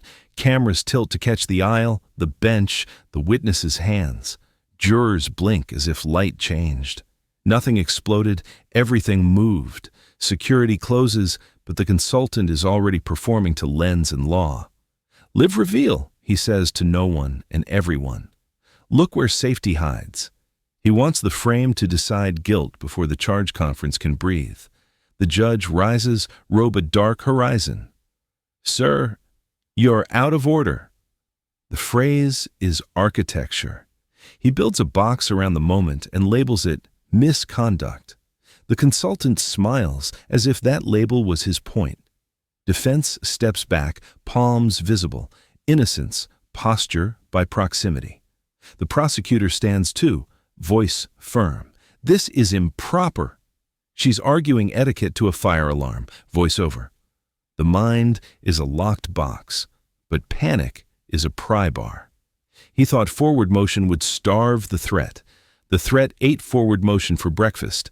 The bailiff reaches the aisle, a hand light on the consultant's sleeve. Enough to guide, not enough to bruise. The consultant lifts his phone, screen glinting. We're live, he murmurs, not to taunt, but to timestamp. He isn't bluffing. A producer across town nods at a feed that just doubled its viewers. On the stand, she feels heat climb her neck. She whispers, "Don't," to no one specific. The pouch rustles like dry leaves. Ritual meets reaction. Ladies and gentlemen, the judge says, turning to the jury with the battered authority of someone who has put out smaller fires and now faces a wall. You will disregard. He doesn't finish. The consultant steps past the bailiff's soft hold and points, not at the bench, but at her lap. There. He never says weapon, he says implication. Implication is stronger. It lets fear do the naming. Security hardens.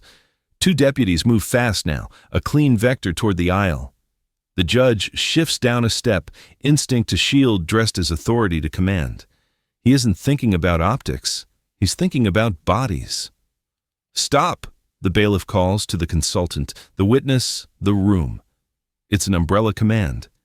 It covers no one. Counsel at both tables scatter chairs a few inches back.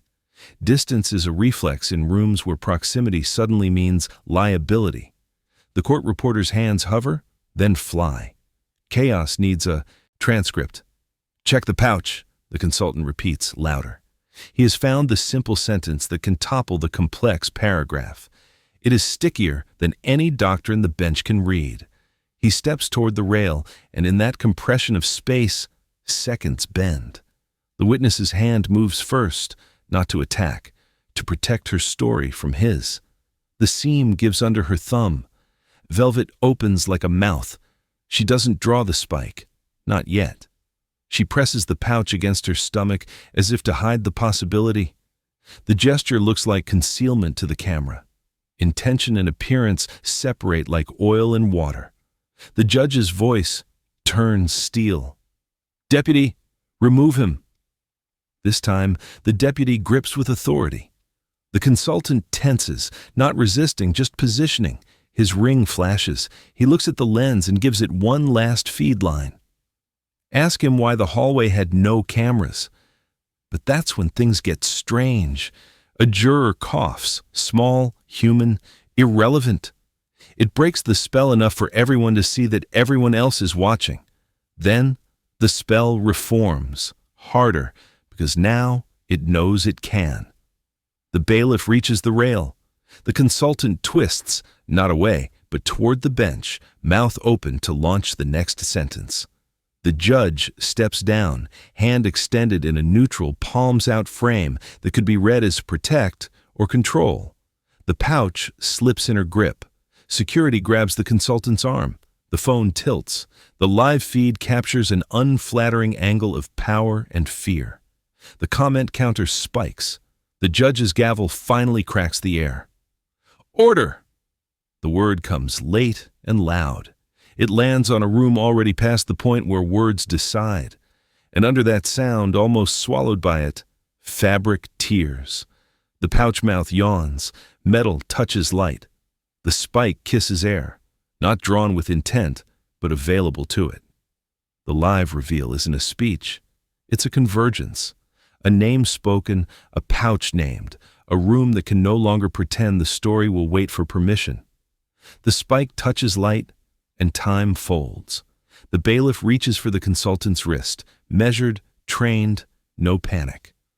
The witness startles, instinct turning her elbow in, the pouch collapsing, the hinge biting her thumb. A hiss of pain. The judge is already moving, 2 steps off the bench, robe swaying like a curtain closing late. He means to shield, not seize. Palm forward, voice low. Stay still. Command aimed at everyone. The deputy reads only part of it. He sees a figure in black stepping down, a glint of metal near the witness, a civilian leaning past the rail. In crowded frames, intention dies first. The consultant surges toward the well, not a full lunge, more a lean with purpose, chin forward, mouth open to speak the line he believes will finish the story. The syllable never finishes. The bailiff tightens, the deputy intercepts, bodies triangulate, and the room compresses into a single, terrible geometry. Voiceover. Crisis isn't choreography. It's collision. Training meets motive at an angle neither expected. He reaches to shield the witness. The deputy misreads. The consultant tries to claim the frame. 3 vectors, 1 point. "Hands!"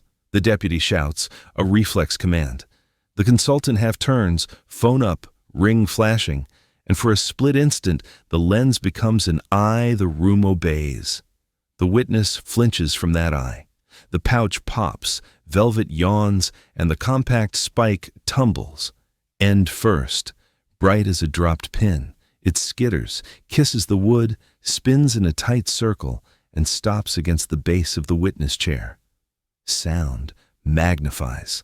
A metallic tick ricochets off marble in mind. The judge's hand is there first, fingers extended. Not to grab the weapon, to cover it. To make absence where danger looks like presence. A protective reflex, the kind that blurs with possession under fluorescent light. The deputy sees fingers near metal and hears only the word weapon in his training. "Back!" he barks, moving to block the judge's line, forearm rising to steer the robed body away. Contact lands hard enough to shift balance, not enough to bruise. The judge plants a heel, steadies, keeps his hand low, and miscalculates the message his spine is sending. Across that heartbeat, the consultant twists again, eyes fixed on the bench, still hunting the sentence he came to deliver. His shoulder dips. The bailiff anchors, weight set, because anchors are what he knows how to be. The witness's breath shortens into small, sharp pulls. The spike is there. Her story is there with it. Every hallway, every text, every denial dressed as ritual. She moves before thought finishes. Thumb to hinge, index along the spine, wrist locked. Not at the deputy, not at the judge, at the mouth that will own her if she doesn't move. She rises halfway, a stutter step the microphone fails to catch, and draws the spike up, not back. The motion is defensive until it isn't. The consultant leans into the line of her arm, not seeing her, seeing the bench.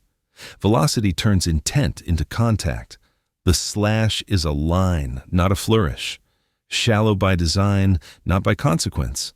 Skin parts at the side of his neck where voice meets tendon, not graphic, a streak like a red exclamation. He recoils, hand flying to heat, eyes wide with the shock of a story written in a language he didn't choose. Everything compresses. The bailiff locks the consultant's shoulders. The deputy's other hand floats near his holster and stops, because escalation is as much liability as safety. The judge's palm cups the back of the witness's hand, gentle, firm, a human break. "Give it," he says, not loud, not soft. It is the first sentence that names his choice. She releases as if the instruction bypassed thought. The spike clinks to wood and rolls once, then lies still against the varnish that forever will wear that mark. A single drop hits the polished floor with a sound the microphone doesn't register, but the body does. A red coin paying for 100 smaller debts. Voiceover. Self-defense or cover? Intention is slippery when the room is this loud. She saw a future and cut it. He saw a collapse and contained it. The deputy saw threat vectors and divided them. The consultant staggers to the aisle, palm pressed hard, breath fast, but not failing. The cut is ugly, not mortal, a bright stripe that will feed 1,000 frames. He looks at the judge through a wash of surprise and fury, and in that look lives the accusation he won't need to speak. The judge doesn't meet it. His eyes stay on her, on the empty hands he has just made. "Look at me," he says, and the words land like a command tuned to soothe. It's the wrong key in the right lock. She nods anyway, a tiny movement that says, "I did what I had to." "Medical," the bailiff calls, voice steady now, the training exhaling. Radios wake, doors open, feet hurry.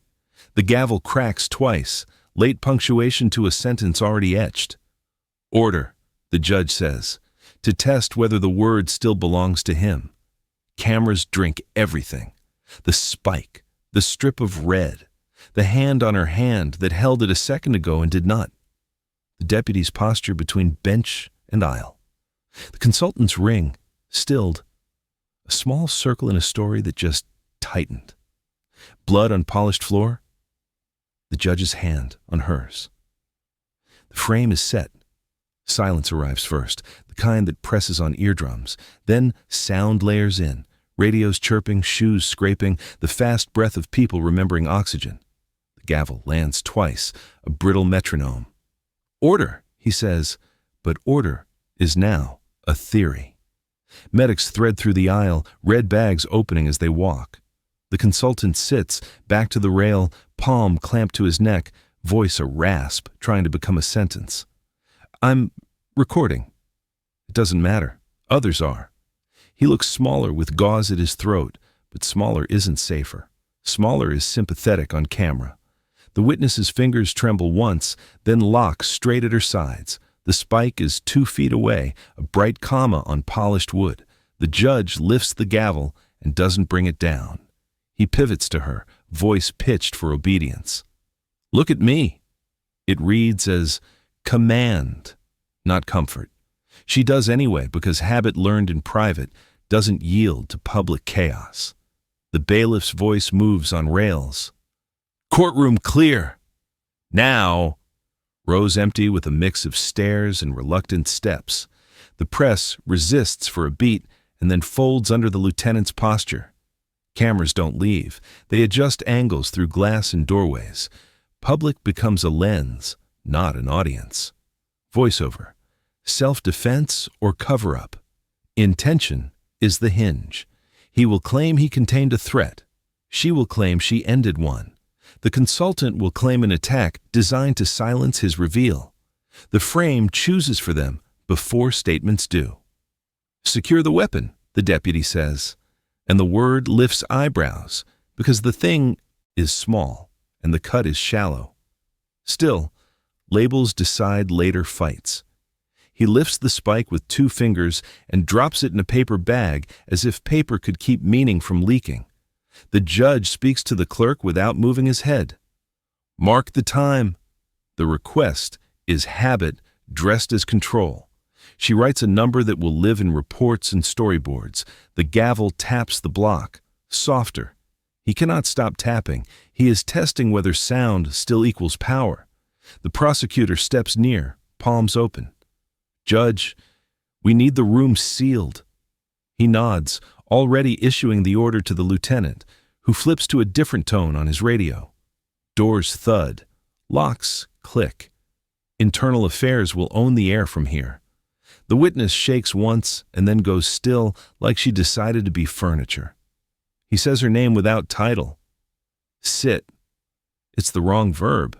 He knows it the second it leaves his mouth. She flinches. He adds, please. Too late. Civility arrives as apology. Medics press gauze, wrap, tape. You're stable, one says to the consultant, meaning blood rate, not narrative. He looks past them and finds the bench. The glare is accusation, gratitude, and triumph in equal parts. He got his spectacle. He didn't get to narrate it. That might be worse. Internal Affairs enters with badges that look like answers. They're not. They're questions that walk. Everyone remains. Phones down. The room empties to a core. Judge, witness, counsel, medics, 2 deputies, 1 lieutenant, 1 investigator whose eyes take inventory like a lens. The gavel stops. The hiss of the HVAC becomes intrusive, like an admission that machines keep working when systems fail. The investigator speaks first, gentle as a dentist. Judge, you're to refrain from further contact with the witness. He means eyes, not just touch. The judge nods without nodding.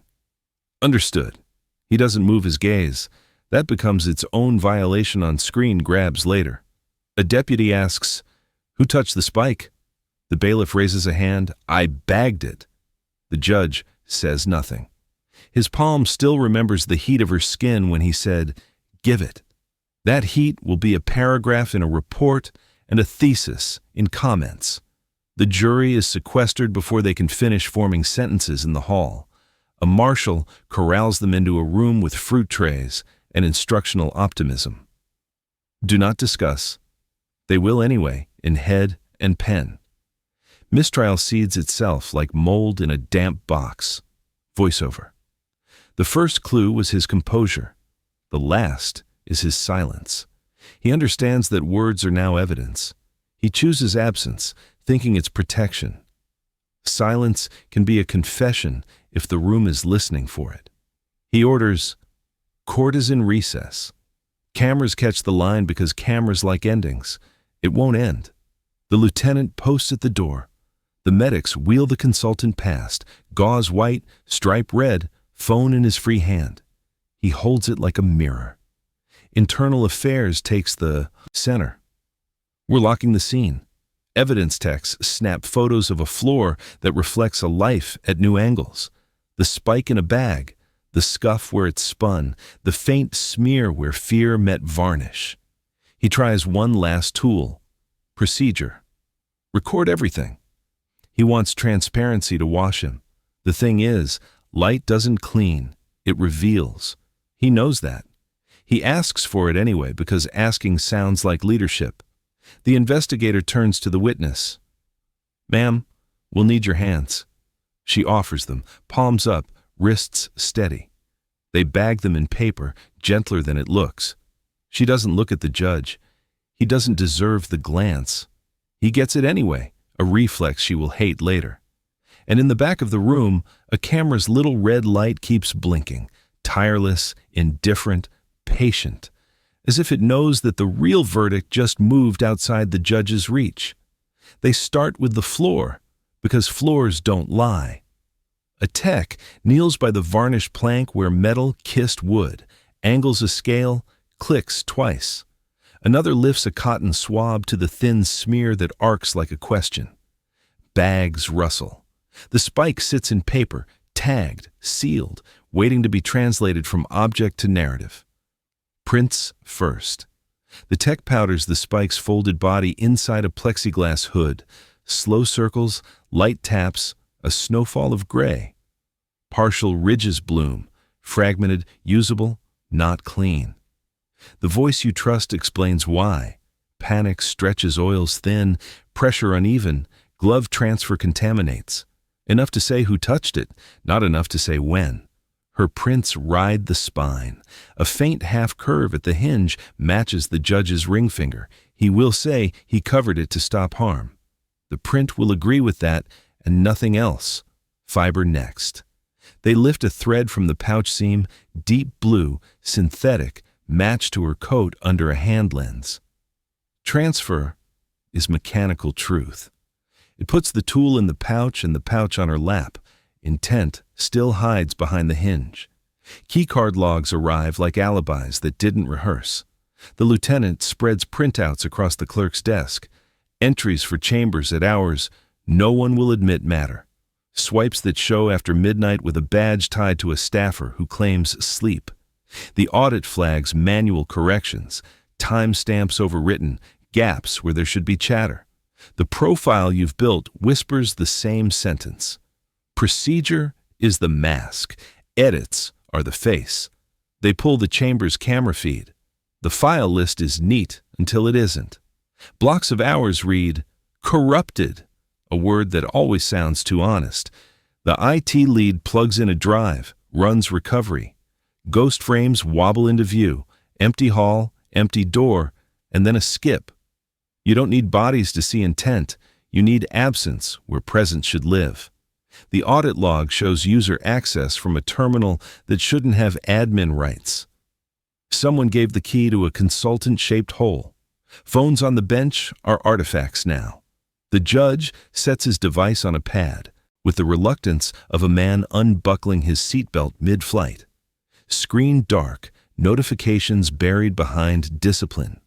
The forensic tech mirrors it, sees encrypted apps nested 2 folders deep, mute badges next to names that don't exist. Timestamps align with leaks by minutes, not hours. Coincidence lives in that distance.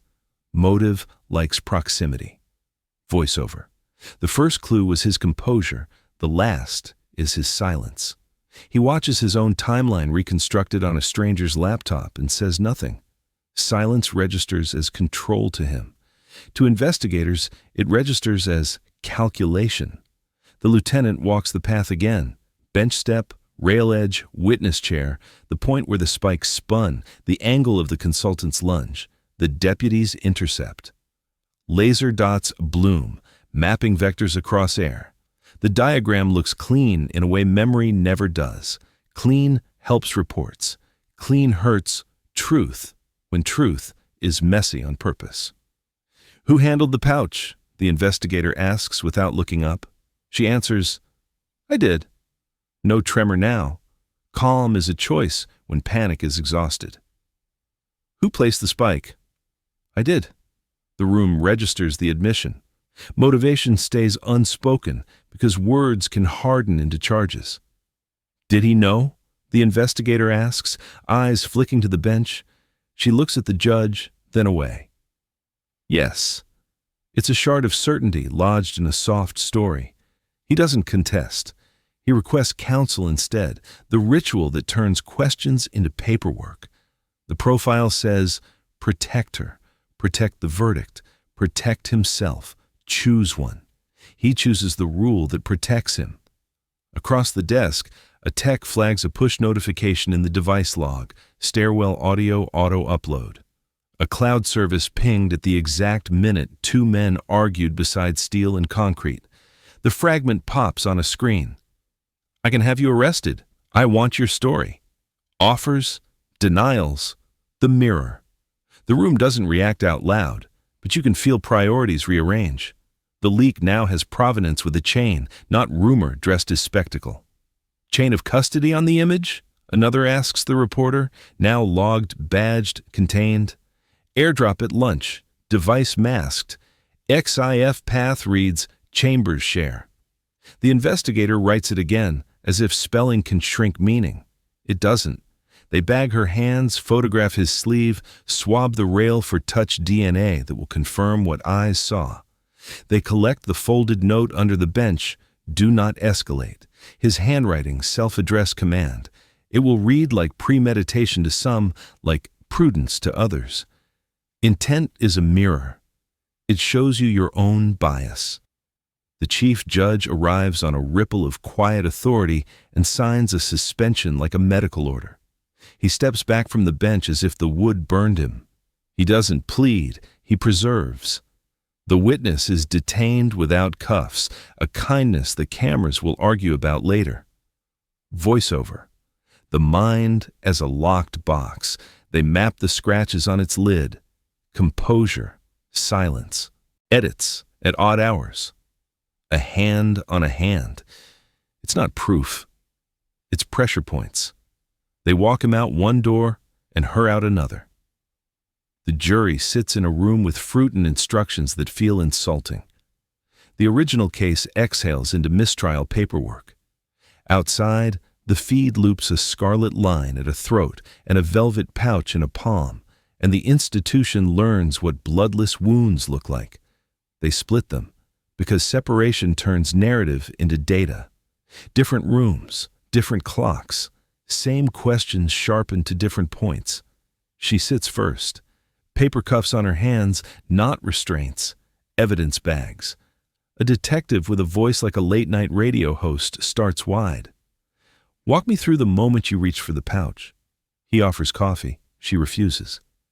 I didn't reach for it, she says. It fell open. True, then incomplete.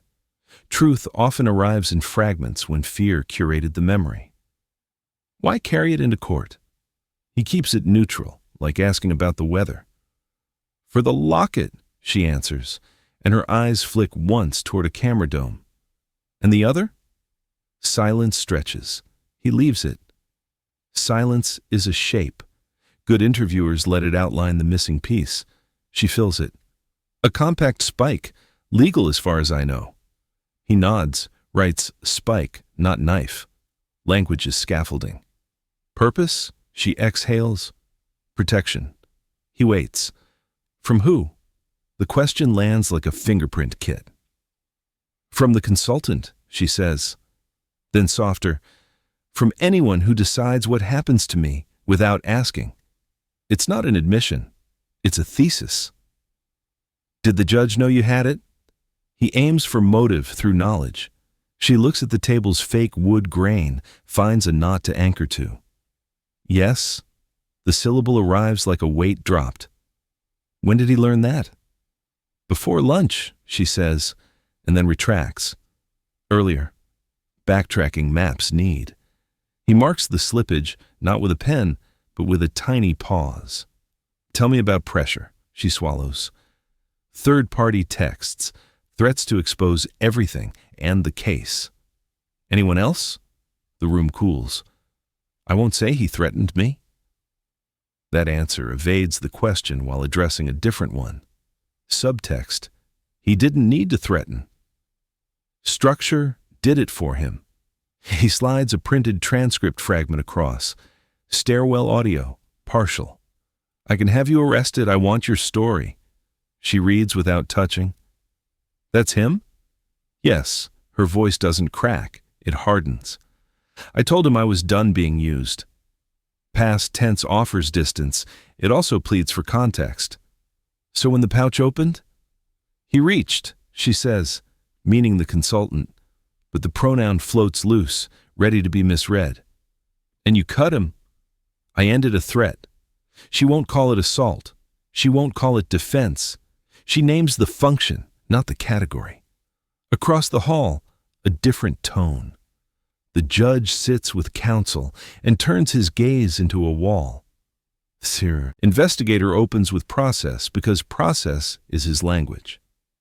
Timeline, from the lunch recess to the incident. I was on the bench, he says. He isn't being clever. He's being literal. Prior to that, conferred with staff, reviewed instructions. Stairwell? He waits a beat. I took air. Counsel touches his sleeve. We've requested time to review any recordings. They play a clipped section anyway. The voice is his, flattened by the stairwell's concrete. I can have you arrested. The investigator doesn't gloat. Context? A disorderly spectator, he says. Preventive language. Cold calculation is easier to hear when the room is tiled. Did you know about the spike? No. He answers fast, like a door slammed. She says yes. He doesn't look at the glass. She may be mistaken.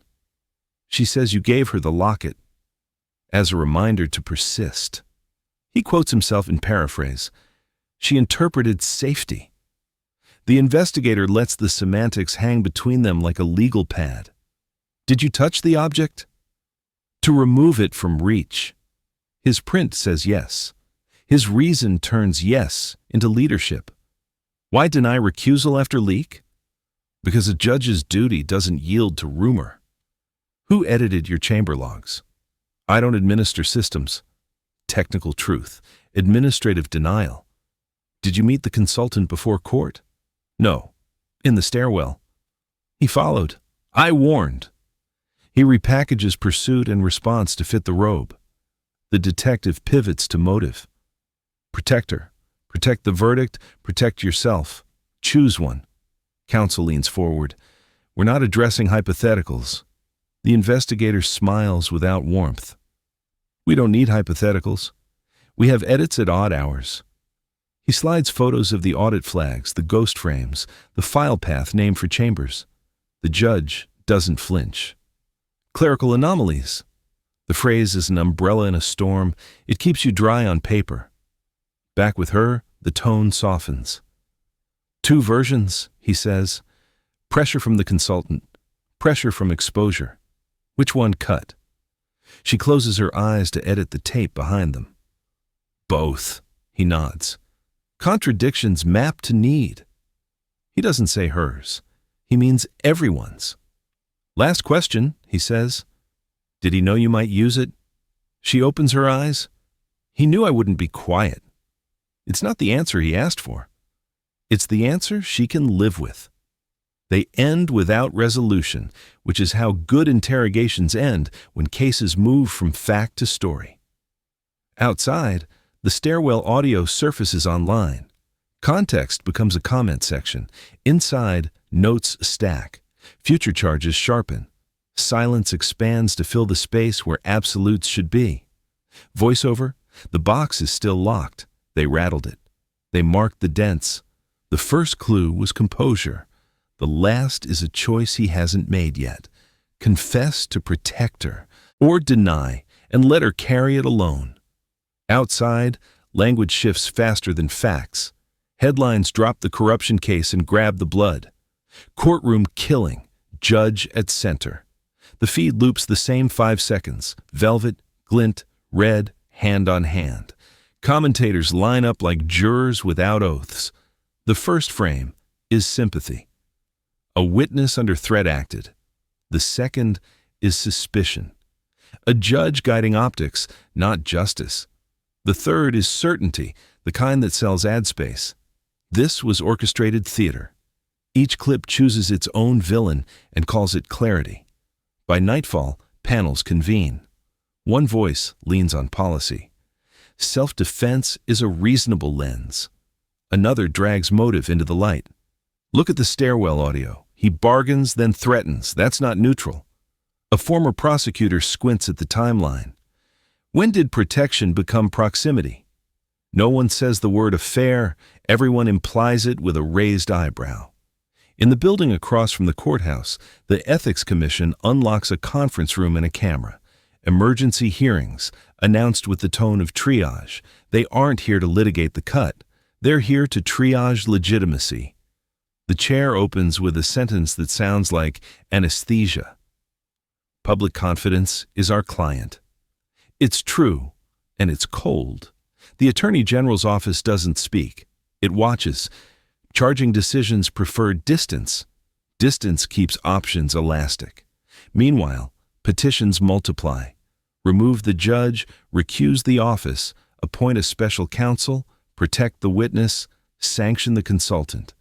Everyone wants an action that proves the system can still act. Inside, the jury never makes it back to deliberations. The foreperson writes 3 words on a scrap, "We are tainted," and slides it to a marshal like contraband. The bench, now occupied by a visiting judge in a suit that fits like a loner, declares what the facts already built: mistrial. The original defendant, cuffless and dazed, walks pending refile. The case dissolves into paperwork and press releases about safeguarding rights. Justice delayed reads like justice abandoned when cameras have a better story to tell. Voiceover. The court's legitimacy is now the true victim. Institutions don't bleed fast. They seep. Trust leaves the room at 1 drip per headline, and the floorboards swell. On the courthouse steps, the consultant appears with a bandage that looks theatrical, even if it isn't meant that way. He doesn't gloat. He narrates. "I warned them. They silenced me." He lifts the gauze and shows the edge of the wound like a credential. A microphone field appears. He adds the sentence he knows will stick. Check their logs. He understands the camera's hunger. He feeds it systems, not gore. The witness exits under a shield of deputies and a legal statement drafted to sound like a heartbeat. She acted in response to an imminent threat. The phrase is clean, precise, and unsatisfying. A protester shouts, "Murderer!" Another shouts, "Survivor!" Both believe their word is the verdict.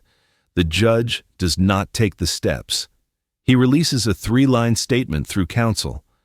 "I will cooperate fully. I maintained procedure. I will not comment on speculation." It lands like a brick wrapped in velvet, heavy, soft, and not helpful. The camera wants voice. It gets text. Silence is a story too. The Ethics Commission hears from clerks, deputies, the IT lead with the recovery logs, and a chief who looks like he hasn't slept. The phrase, "keycard clone," enters public vocabulary without anyone understanding the mechanics. It doesn't matter. The takeaway is smaller and louder. Unlocked doors where trust should be. Then a sealed memo leaks. The subject line trends within an hour. Chambers access. Code change denied. It isn't salacious. It's administrative. A request to update door codes after staff turnover, declined with a note about continuity. But continuity reads like convenience when paired with an affair-shaped rumor. The memo plants a flag on Motive's hill. Commentators pivot. Pattern, one says. Access preserved to facilitate undisclosed meetings. Another counters with the driest defense. Operational efficiency. The public hears the first. The second is an explanation without a pulse. Voiceover. Reputation is a ledger. Deposits in restraint don't erase withdrawals in secrecy. The memo doesn't prove intent. It proves opportunity. Opportunity draws lines in viewers' heads that charges may never dare. A civic group calls for a town hall. It fills with people who have never watched a charge conference but can recite the clip like scripture. A woman at the mic holds up a printed still of the judge's hand on the witnesses. "This is how the system touches us," she says, trembling, furious. The room hums like a transformer about to blow. Across town, a law school hosts a panel that tries to slow the blood. Standards of review, burdens, disciplinary thresholds. A student asks the only question that matters outside doctrine. "Why should we trust you?" The dean answers with process. It doesn't land. The jury's dismissal, the mistrial, the memo. Each becomes a tile. From above, the mosaic reads, "The story you saw is bigger than the case you forgot." The original defendant will live as a footnote. The real headline is the bench. Which brings us to the recalibration. Institutions don't admit fault. They adjust. A task force forms to review courtroom security policy, including personal item searches. It's a fix that feels precise and irrelevant, like tightening a hinge on a door that was kicked in. Voiceover? The reckoning isn't verdict or charge. It's a temperature shift, colder toward robes, warmer toward cameras. Every future instruction will sound thinner. Every denial will weigh more. And the next time a judge says, "Trust the process," you'll hear the pouch open, the word. Memo doesn't scream, it hums. Subject line, "Chambers access. Code change denied." Dry language, 2 paragraphs, initials instead of signatures. It surfaces on a public drive without a sender, as if the building itself coughed it up. The first sentence cites continuity and cost. The second cites disruption to workflow. Now, let's look at why it matters. 3 weeks after the affair quietly began, no dates, just patterns, the security office requested a routine rotation of door codes. The judge replied with a footnoted no. Maintain current schema pending docket stability. Schema sounds like architecture. Here, it reads like permission. When access stays stable, private meetings stay simple. Moving from document to conduct, notice the pattern that memo anchors. Keycard anomalies at odd hours. Edits flagged on chamber logs. A file path named chamber share, shadowing a hallway with no cameras. Each isolated, defendable. Together they sketch opportunity. Opportunity is motive scaffolding. He will argue efficiency. He always does. Frequent code changes produce error cascades, he'll say. Lockouts delay justice. Technical truth. But the real question is, why did efficiency align so neatly with secrecy? Why did the door remain friendly when the room needed distance? Voiceover. Motive isn't love. It's control, of narrative, of risk, of you. The memo's tone is managerial. The impulse behind it is custodial. Keep the room yours. Keep the story yours. Keep the variables few. In the profile, control masquerades as stewardship until both wear the same robe. The commission reads the memo into the record like a grocery list. The public hears a confession in administrative tense. A commentator translates, "He preserved access." The word preserved does an elegant job. It turns decision into delicacy. It also hides appetite. Across the table, an IT lead turns a monitor so the panel can see a map of accesses as colored dots, red clusters at late night, blue in business hours, a thin band of yellow at the edges of dawn. We see repeated same device entries after code denial, he says. No names, just clocks. The chair asks, "Can this be normal?" He answers, "It can be explained." Explained is not the same as normal. Moving from access to grievance, remember the consultant's obsession with the robe. His past censure, authored by this judge, was more than a footnote. It stripped him of contracts, then introductions. He didn't want money in the stairwell. He wanted a reversal of fortune in public view. We traced invoices earlier.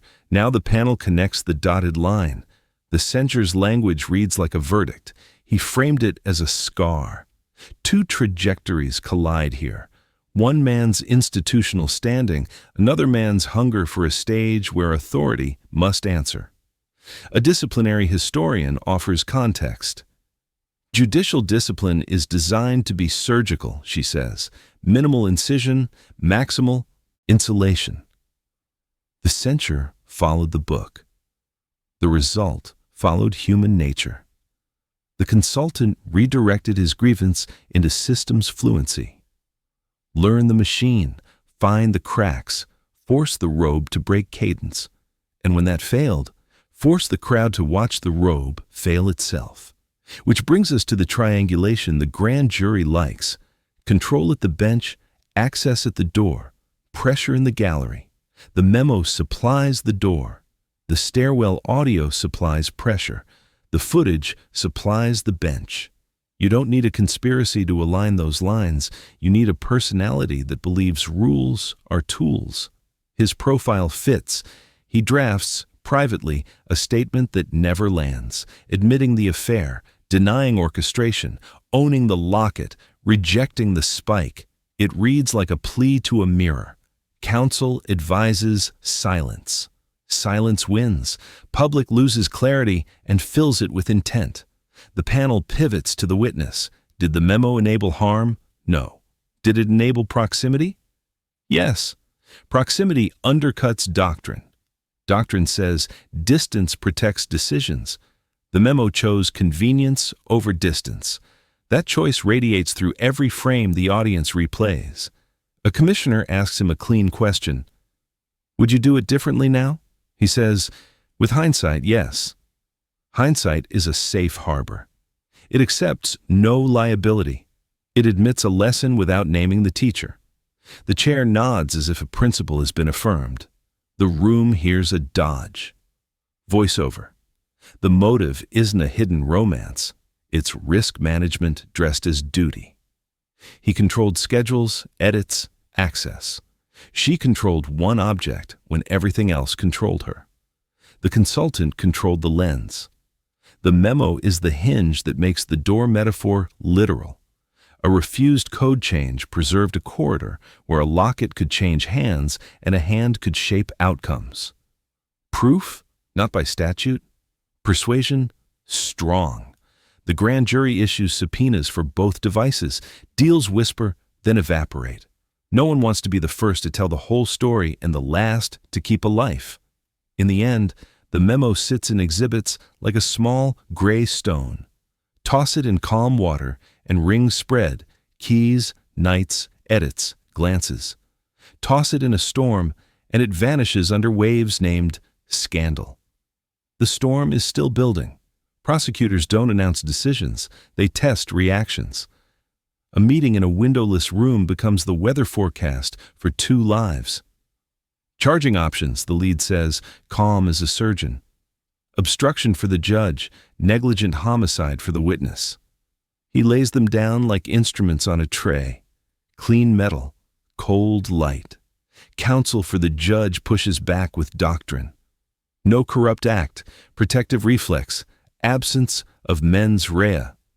He recites as if certainty can thicken thin ice. Across the table, the state points at vectors, not feelings. Edits at odd hours, keycard anomalies, stairwell audio, live disruption. Pattern speaks. For her, the offer arrives with empathy's tone and a ledger's edge. A plea to negligent homicide, probation, counseling. No prison if you testify about pressure. The detective turns 1 page so she understands there are more. Or we take it to a jury that just watched a clip on loop. Voiceover. He had no choice but to choose control or consequence. Control means deny, retain posture, let process grind until friction wears the edges off intent. Consequence means confess, drag his motive into light, let it scorch both of them. He drafts a statement that isn't filed, admits the affair, denies orchestration, names the locket as a misguided kindness, keeps the spike outside his knowledge like a fence line. It reads like a confession to himself, not a submission to the public. Counsel redlines it to silence. Silence wins for the day. She sits with a public defender and a glass of water she doesn't touch. They'll put the cut on a screen, the lawyer says. They'll ask you to narrate your fear. She nods. Fear is narratable. Grooming is not. If I take the plea, she asks, do I have to say he didn't know? The lawyer doesn't answer right away. Deals are made of omissions as much as admissions. The judge stands in his kitchen reading the charging memo twice, 3 times. The robe is boxed, the plaque is gone. The house feels overlit. He rehearses both futures in his head. Number 1, he confesses and asks the system to absolve him because his intent was protection. Number 2, he denies and lets the system crush her because his intent was procedure. He imagines the microphone, the room, the word I. He can't find a sentence that isn't a weapon. Moving from indecision to strategy, the prosecution tightens the noose of options. Cooperation requires clarity, they tell counsel. Clarity requires naming the bench's role. Counsel hears the subtext, will buy certainty with his reputation, if he sells it. He meets with a friend who still calls him by his first name. You can't save the institution and yourself, the friend says. Pick one. He thinks about his profile, about cold calculation wrapped in service. He hasn't called it that, but he recognizes the garment. He's been wearing it. Across town, she looks at a form that makes outcomes tidy. A checkbox turns murder into negligence. Another turns guilt into supervision. The box for narrative is small. She writes only, I ended a threat. The lawyer says more words are safer. She doesn't believe that. More words have always been the trap. Voiceover. The stairwell audio turned motive into evidence and grievance into fuel. The plea memo turns evidence into leverage. Leverage is how institutions metabolize chaos. They don't heal, they process. He considers a third path, joint admission, 2 statements, synchronized, trading shame for context. It would be clean only if clean were possible. It's not. Silence on one side will be labeled strategy. Speech on the other will be labeled betrayal. He knows that asymmetric equation too well. A prosecutor calls it plainly. We don't need him to convict her. We need her to convict him. The line is truthful, impersonal, brutal. Deals flex, then a freeze. He waits for her choice to write his. Night becomes morning, and the choice point crystallizes. She signs. Testify before the grand jury. Take the plea if offered as written. Keep the sentence that holds, I won't call it murder. I'll call it ending a threat. She circles the date. He tells counsel, no public statement. He tells himself, keep control. It's the last lie he believes without blinking. Voiceover. Choice isn't about right when both paths cut. It's about which blade you hold. He keeps the handle. She chooses the edge. The grand jury room hums like an appliance. No cameras, no gallery. Just wood, fluorescent light, and a microphone that makes every syllable sound deliberate. She sits straight, hands free now, paper bags replaced by ink on her fingers. The prosecutor's tone stays low, professional, calibrated to invite truth without looking like it coached it. State your name for the record. She does. You understand you're under oath? Yes. The ritual sets the frame. Now content fills it. Tell us in your own words how the relationship began. She doesn't say affair. She says, it started with guidance, late calls about testimony, walks after hearings, grooming dressed as protection, favors disguised as legal advice. He said I was brave, she adds, and you hear the yield in that past tense. Brave isn't a lie. It's a lever when handed down from a bench. Did he offer material benefits?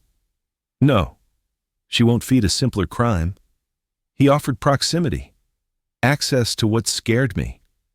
That's more potent than money, more binding too. Describe how boundaries changed. She takes a breath. He asked about my schedule, then wrote it. He said time was safety. He meant, be where I can reach you. Control shaped as care. She lets the panel sit with that. What about the locket? A juror leans forward by a fraction. He gave it as a reminder, she says. He called it that. A reminder to persist, to trust the process. She tilts her head, finds the microphone. When the process is a person, it's not a process anymore. Did he know about the compact spike? Yes. The word lands with weight. I told him I was scared. He said, comply with security. I said it was small. He didn't ask to see it. He said, don't escalate. The panel notes verbatim. The phrase will anchor charges and defenses like a nail in a plank. Voiceover. Everything changed when she owned the fear. Truth as leverage. Not an apology. A map. This isn't absolution. It's alignment. Walk us into the moment, the prosecutor says. The consultant stood. He named the judge. He said, check the pouch. Her eyes narrow. Not angry. Focused. He wanted a live reveal. He wanted me to be the object that proved his point. She swallows. I didn't want to be anyone's point. Did the judge signal you? No. The answer is clean. It doesn't clear him. It defines agency. He moved down. He reached out. It looked like protection. It felt like direction. Subtext. His presence is pressure even when he intends shield. Why did you use the spike? Because every time I waited for permission, I bled in smaller ways. The room stills. He, and she points without pointing, leaned into my space to own the moment. I ended the moment. She refuses murder. She refuses accident. She claims function. Did you intend to kill? No. That part is simple. I intended to stop him speaking into my body. The phrase is raw, exact. Half the room looks down because precision can feel like exposure. Before that day, did the judge ever ask you to influence your testimony? He said, stick to what can be corroborated. He said, don't give them your thoughts, give them your facts. The prosecutor tilts his head. Did he steer outcomes? He steered me. Outcomes followed. Why didn't you report the relationship?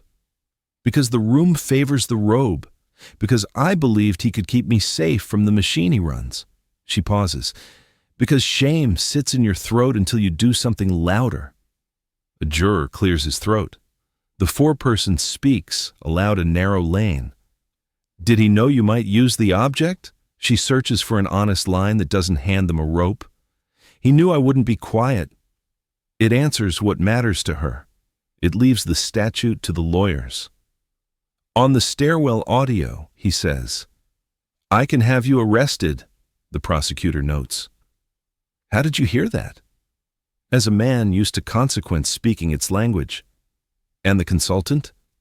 As a man used to spectacle using mine. The prosecutor softens the last stretch. You refuse to call the killing murder? I refuse that word. What word do you choose?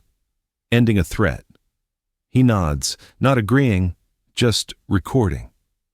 Final question, he says, and you can feel how it's the one that decides the room's temperature. Did he know about the spike? And did he know you brought it into court that day? She closes her eyes, opens them, and doesn't look at the absent man. Yes. A beat. Yes. Voiceover. Clarity slices cleaner than accusation. She just moved motive from rumor to record. She didn't call it orchestration, she called it awareness. In this room, that's a bridge long enough to carry charges? The foreperson thanks her. The clerk clicks the recorder off. The hum returns. Outside, the echo will be louder than her voice in here. Moments later, sealed envelopes find their paths. Indictment follows. Him for obstruction, her for negligent homicide. The machine names what the room felt. The story keeps breathing anyway. Cases sever. Calendars harden. The courthouse learns to pronounce the word severed without flinching. His docket dissolves into transfers. Her hearing date settles like dust. Plea talks stall under glare. No one wants to be seen giving mercy or asking for it. He resigns before they can vote him out. The robe is boxed by staff who don't meet his eyes. The plaque leaves the wall with a soft pop and a darker rectangle that will outlast gossip. He signs the letter, one sentence long, effective immediately. It reads like a door closing with no latch on the inside. She accepts what the memo calls a negotiated disposition, probation, counseling, community service that will put her in rooms without cameras, which is the kindest part. The charge becomes negligent homicide on paper. In her head, it remains the sentence she chose, ending a threat, sharp corners on a life that didn't start smooth. Voiceover. The mind is a locked box. He kept the key, lost the room. Control met consequence, and consequence patient as wet stone. 1. He told himself, silence preserved dignity. Silence preserved doubt. Doubt corrodes institutions from within. The consultant sues everyone he can line up on a caption. The suit is less about money than narrative. He wants discovery. He wants their texts in daylight. He wants to turn depositions into a series. Courts are not built for that. The filings multiply anyway. The original corruption case dissolves like sugar in hot liquid. Refile is promised, then delayed, then forgotten. The defendant becomes a silhouette walking away from a headline. The public loses a verdict and gains a scar. The scar is more useful to commentators than justice ever was. It glows on command. He sits in a quiet kitchen counting how many times a day he reaches for a phone he no longer answers. He drafts apologies he doesn't send. To her, to the court. To a version of himself that wore the robe like a vow instead of a costume. He deletes them all. Deletion is a kind of confession performed in private. She learns routes that avoid the courthouse by habit, not fear. Counseling gives her language for leverage, boundary, grooming. Language doesn't change the past. It makes the map legible. That matters when you need to walk out of it. She completes hours, signs sheets, speaks to rooms where people listen because the story came with blood. She wishes they listened when it came with breath. The Ethics Commission issues findings, so careful they squeak. Violations of appearance standards, failures in distance, recommendations on access controls, personal items, live stream protocols. The report reads like a manual for a machine that just shredded a sleeve. It is correct and insufficient. Manuals don't comfort. Voiceover. You wanted a sentence. You got a sequence. No judge read it from a bench. The world did. Reputation, resignation, probation, policy. The kind of outcome that satisfies no one, because it admits how systems actually resolve heat. By dispersing it until everyone forgets the original flame. A final hearing brings the victim impact statement. The consultant's sister speaks without tears, which is its own power. He was more than a headline, she says. So are you. She doesn't point. She doesn't name. She turns to the bench that isn't his anymore and asks a small question with a large echo. Who protects us from your protection? No one answers on record. They never do. He stays seated when the room rises. He is no longer the person others stand for.